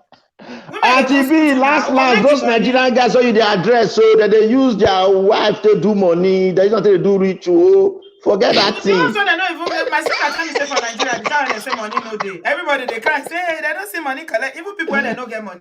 That excuse Auntie B, if you want to address people, address better people when they see front. When they think of all those when they see front. All those Nigerians, all those when they address, so then they use their wife do money. Some of them don't understand what woman body they go through. When I don't understand, when I don't fit, you can't do it. You not fit. Even at the pain of delivery alone, I don't fit do them. You can't. Ordinary menstrual cycle, sir. But I don't know what woman they go through, so make we live on there. Because this matter, obviously, when I see the thing trigger. We know, Auntie B, we know, I beg. We respect Auntie B, we know. Every man came through a woman. Mommy, just every man because came through a woman. Sister B, all my 4 children, I was in the delivery system with my wife. So we know. I was there with her. Is it you that carried the pregnancy? Abi? Which one? But I saw what she went through. So we know. I know. Now I don't say we. I know. Auntie B, we know. I did embryology. Don't forget I studied medicine for 3 years. You do biology. You do biology. What do biology have to do with biology? Embryology. Maybe they listen well. Next 5 years. Don't forget that medicine bill very. Because I hear say for obodooyinbo, they fit give you waiting go make you no feel pregnancy pain. My people, that epidural, if you know what it does to your back. Yeah. Yes, ma'am. Why mommy you say you know because you did there. Yes. You did there, you only see 5 minutes. Me do embryology. All the doctors in the house from Nigeria. No, I was there. Maybe biology, embryology. Dr. Grillo, late Dr. Grillo. Now I teach all of us doctors embryology. So embryology, you know how picking from day 1 to the last day. I don't care whether you do a biology and a just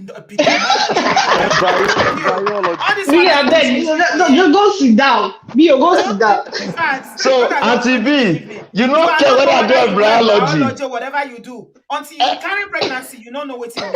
You don't know. So, we know. Make we leave them. I'm gonna say one thing about women make your money. Women make your money. Even when you make your money, you still have the right to ask for half. As long as you were there, you still have the right to ask for half. And Liberry too went through this thing. She's still paying child support. Kelly Clarkson is one of them. So if you are women make your money, you still have the right to ask for half as long as you are married and you were there with your partner. Men too, same goes for men. So let's not be shady and let's not be lopsided when it comes to the men and the money, especially when the man is earning, like Hakimi now is earning 1.1 million pounds a week. How much money is that? What can you use all that money for? So that's what I'm going to say. Thank you, Auntie. Okay, my dear. Take care. Okay. Man of Prestige, you came in very late. Okay. But I want to hear what you have to say. Because I've seen you in the comment section. I guess you were busy earlier on. How are you, Ola? You are muted. Ola, can you hear me?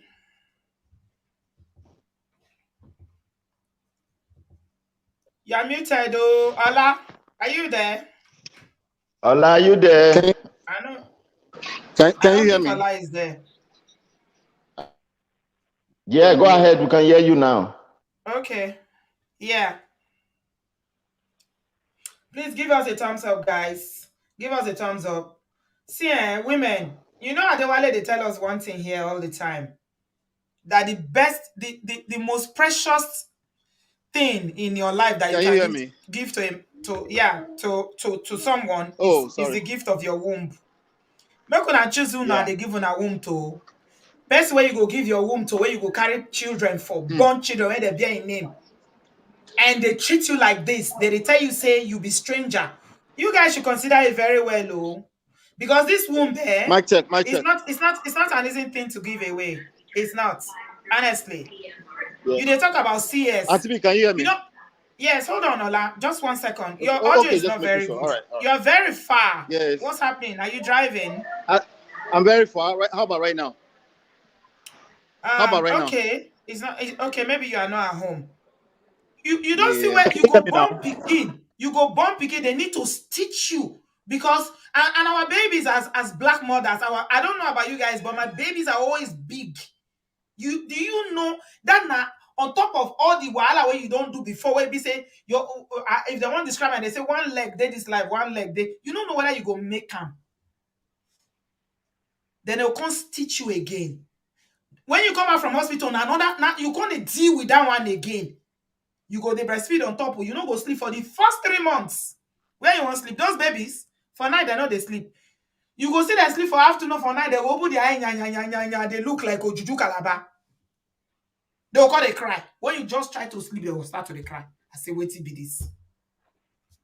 When I don't even take me go there. I beg. Is it better? Can you hear me now?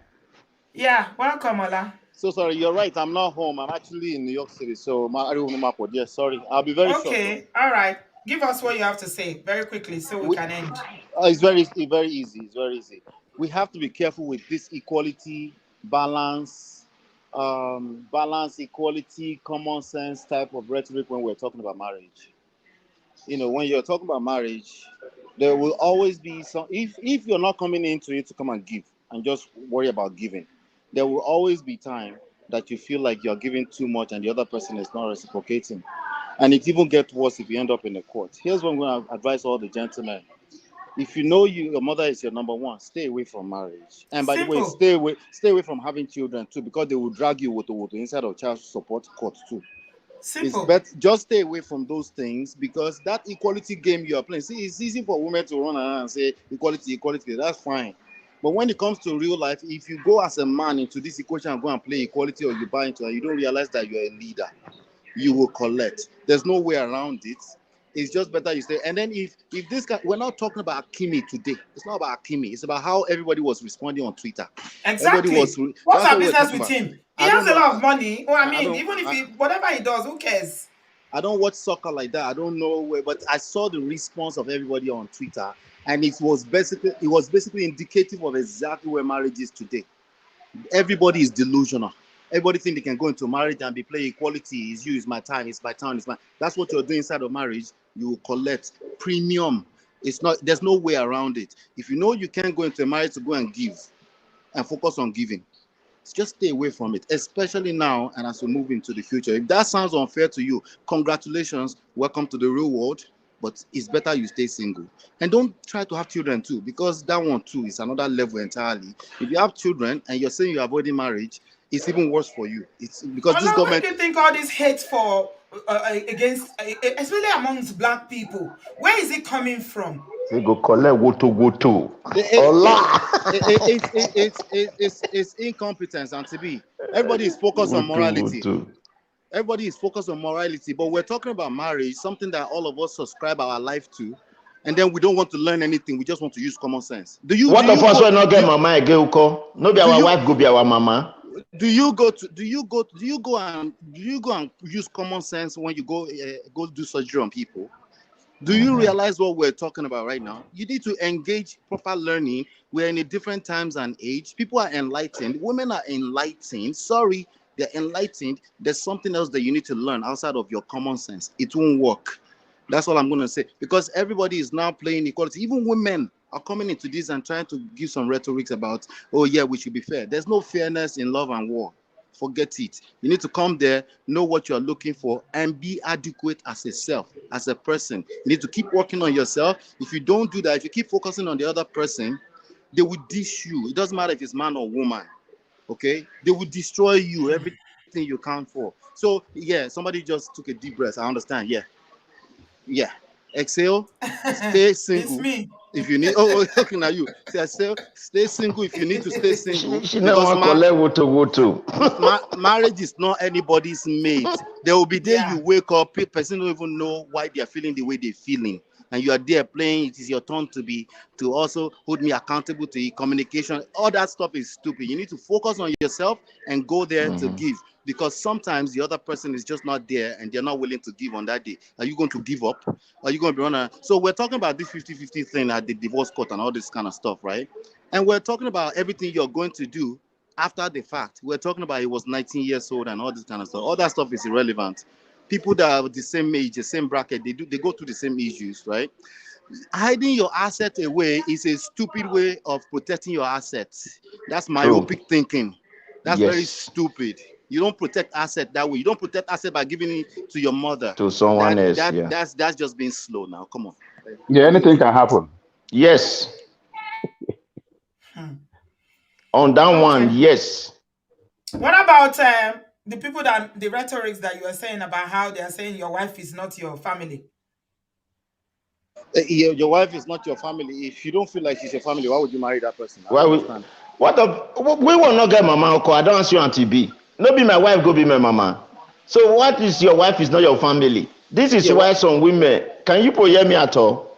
Yeah, I can hear you. This is why some women will even go and say that they don't like to marry men with mama. Can you see? Even though we used to say that is a bad way of thinking, but looking at all this, we've heard that before, right? But we're not women. We're not women. These are the issues. When we start to compete with women in this, it's wrong. It's not that they're not. No, I'm not saying compete. I'm saying those women that used to say it before. No, I'm agreeing with you. Even though we didn't agree with them, but you cannot see that there is a point that some men are behaving like a mommy's boy.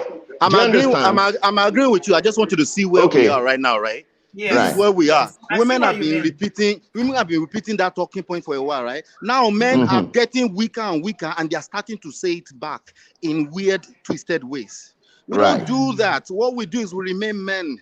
I know it sounds tough and it sounds like we're saying we should be macho. I'm not saying that. I'm saying nobody is going to save you. Only God can save you. You're supposed to be the leader. God will help you. You need to assume wisdom.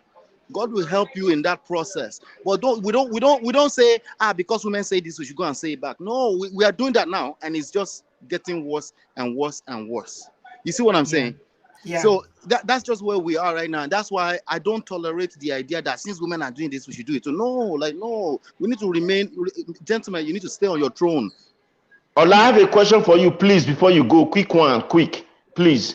Yeah. I know, see, you know, both of us live in the US now, and this question will interest our brother here. Let's say a man in the US that have worked all his life, and the only thing they have, our brother left. No, I'm here. Oh, he came back. He's here. Bio, quickly, please. Yeah. A man whom in this life abroad, like me and you know, I see it in a lot of families. The only asset they have, basically, would be all they've toiled for a year, maybe just one property, him and his wife and children. And getting old, the man discovered that maybe the marriage is not going well, and he's not seeing a vision that is a bad vision, that divorce is not far from his doorstep. And he starts trying to plan to, to get something to fall back to. Is that a bad idea, or is not? Is something that is okay? It's a bad idea because again, he doesn't know what he's trying to protect, right? Okay. Your biggest asset, I know it sounds kumbaya, is your mindset, is your brain. That's your biggest asset. And even the richest people in the world understand this. You can take everything away from them. But it's poor people they think that this tangible stuff is their asset. Right.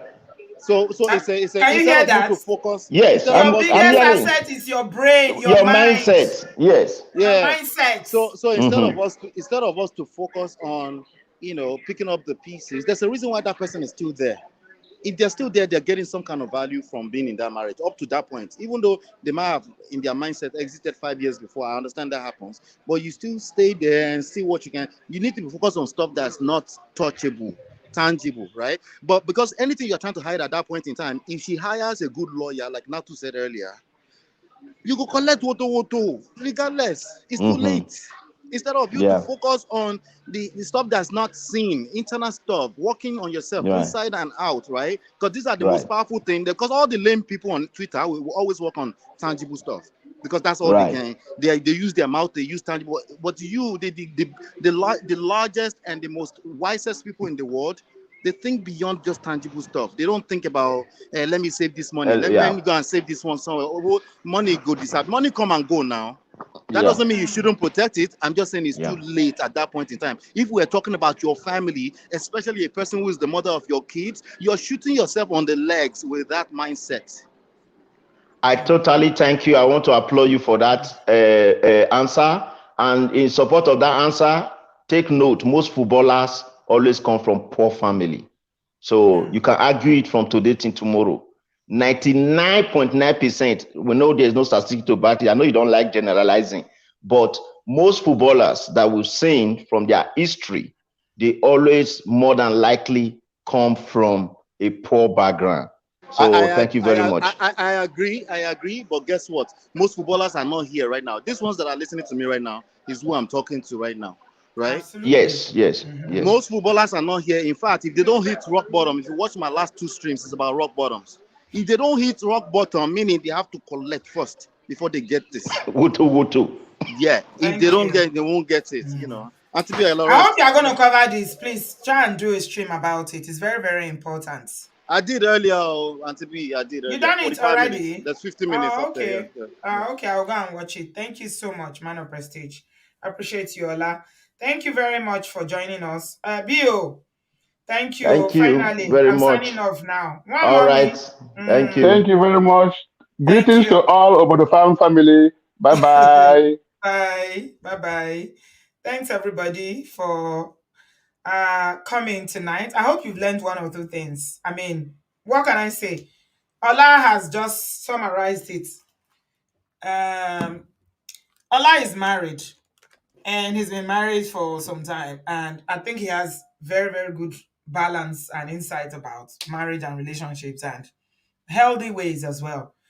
It's unfortunate that we've come to a point whereby it's like marriage has come to this stage now where people are looking at it as do me, I do you, or it's a tug of war that we have to be struggling. It's not about, like Ola say, coming to give into the other person, to pour into another person, or to build together. It's all about, hey, how can I protect myself? How can I hide this? Oh, all these women, they are evil. They are coming to take from me. All these men, they are this. I don't know. I don't know where we are going with this. Honestly, I don't know. But I'm very worried because I don't think, the things that people are focusing on, that is why the marriages are not working. What they are focusing on is all about the tangible things: money, house, this, that. And that's why I gave the example about children, pregnancy, having children, and things like that. And somebody said, Bill said, somebody that you can trust with your life. Now they live together every day, you sleep. You don't know what, if they want to do you something, not be you there alive, they spend money. If they want to harm you, they can do it while you are sleeping, when you don't know. But you trust them with your life to sleep on the same bed with them for years. And you're going to go and hide? You hiding money when you're not hiding your life.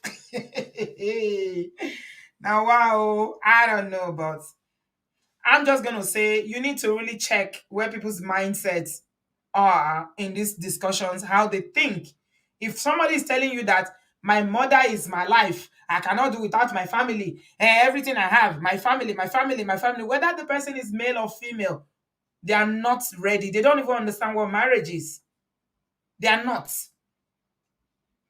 So be very, very wary and careful. And this, I'm not even talking about men alone, even women. All these people that are carrying family on their head, is family. I'm not saying you shouldn't take care of your parents. I'm not saying don't take care of your siblings. Look after your family, but your spouse is the number 1 person in your life. Number 1. They are not a stranger. They are not the other person. They are not a visitor. They are you. Your spouse is you. Your husband is you. Your wife is you. So they are not even just family. They are you. If you are looking at it in the biblical sense, once you are married, that person becomes you. 1 + 1 is 1. You are 1. So people need to be very, very careful with all this narrative that they are running around with. Oh, me, I don't understand. Maybe we are old-fashioned. We don't know. Maybe this is Gen Z way of looking at life, but it's really, really worrying. It's worrying. Very, very, very worrisome. Thank you, everybody, for being here. I have a guest on Sunday, so I'll be back on Sunday night. And guess what? I have a surprise for you guys next week. So make sure you are listening. Sunday, I'm going to announce that surprise. Let me not tell you now. I'll tell you on Sunday the surprise that is coming up. But I'll be here on Sunday. I have a guest who's come here to share her story before. And she's going to come here and share more. And then she'll tell us about, what she's done since the time that she came the first time. Some of you know her already. Gina was here previous, and she's the one that is always, the church thing, marrying in the church, and how, her own experience and everything. She'll share with us what happened, and she's written a book. We'll be looking at it. We should be very, very careful. Check people's socials, all these Twitters. Go and check Twitter, what people are saying, because what people are thinking these days, rumba me, honestly. And if you're a mother, do like that, our sister Esther. Don't allow your children. Don't say, "Oh, they are my only child, so I have to protect them." So they will say, "It's you that come first before their wife." Don't do that. Don't do that. If you're a mother, please don't do that. Allow your children to be married. Release them. Release them. Don't only release them physically, release them spiritually. If they don't live to cleave, the marriage will not work. It contributes to why his marriage has ended now, because this guy that we're talking about didn't even leave. He was still with his mother. Release them. You were released by your parents, and that's why you did your own marriage. Why are you holding your child, your son? That you need to go and ask God for forgiveness and stop that witchcraft that you are doing. If you are on that table, it's wrong. Please, let's not be those kind of mother-in-laws. Not today. It's not right. The umbilical cord has been cut. Release your children to live their life. You live your own and let your children live their life. Ẹjọ́ torí Ọlọ́run.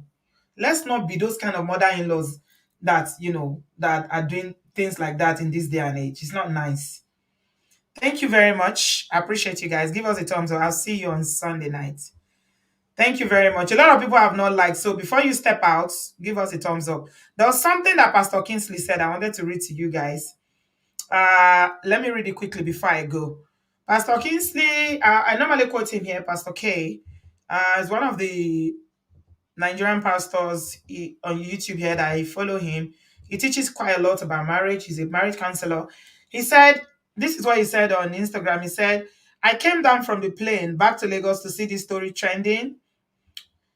I'm seeing a lot of men praising the footballer for hiding his money. The lesson here is not hiding money from your spouse. The lesson here is you don't trust someone with your life that you can't trust with your money, right?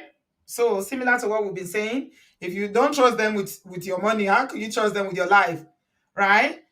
So if you marry carelessly, then you will have to divorce carefully. Marriage as designed by God is a covenant, two becoming one. Genesis 2:24-25. He said, I don't have the full gist of all that went down in the marriage, but I don't think we are learning the right thing from this story. So I don't need to say more. These are men of God, marriage counselor, therapist, and all whatnot. So yeah, here you go. You trust with your life, so money is not as important as your life. If you can trust them with your life, you trust them to bear your children, you trust them to cook for you. So many ways that they can buy you. They didn't buy you. What is money? The way people celebrate money, it makes me sad sometimes. Money is very good, but money is not everything. No wonder the Bible says that the love of money is the root of all evil. Wow. It is well. God bless you guys. Thank you very much, everybody. I appreciate you. Thanks for all the callers and everyone in the comment section. Give us a thumbs up as you are stepping out. We've done 3 hours. Woo! Okay, I gotta go. Bye, guys. Love you. See you Sunday night. Bye.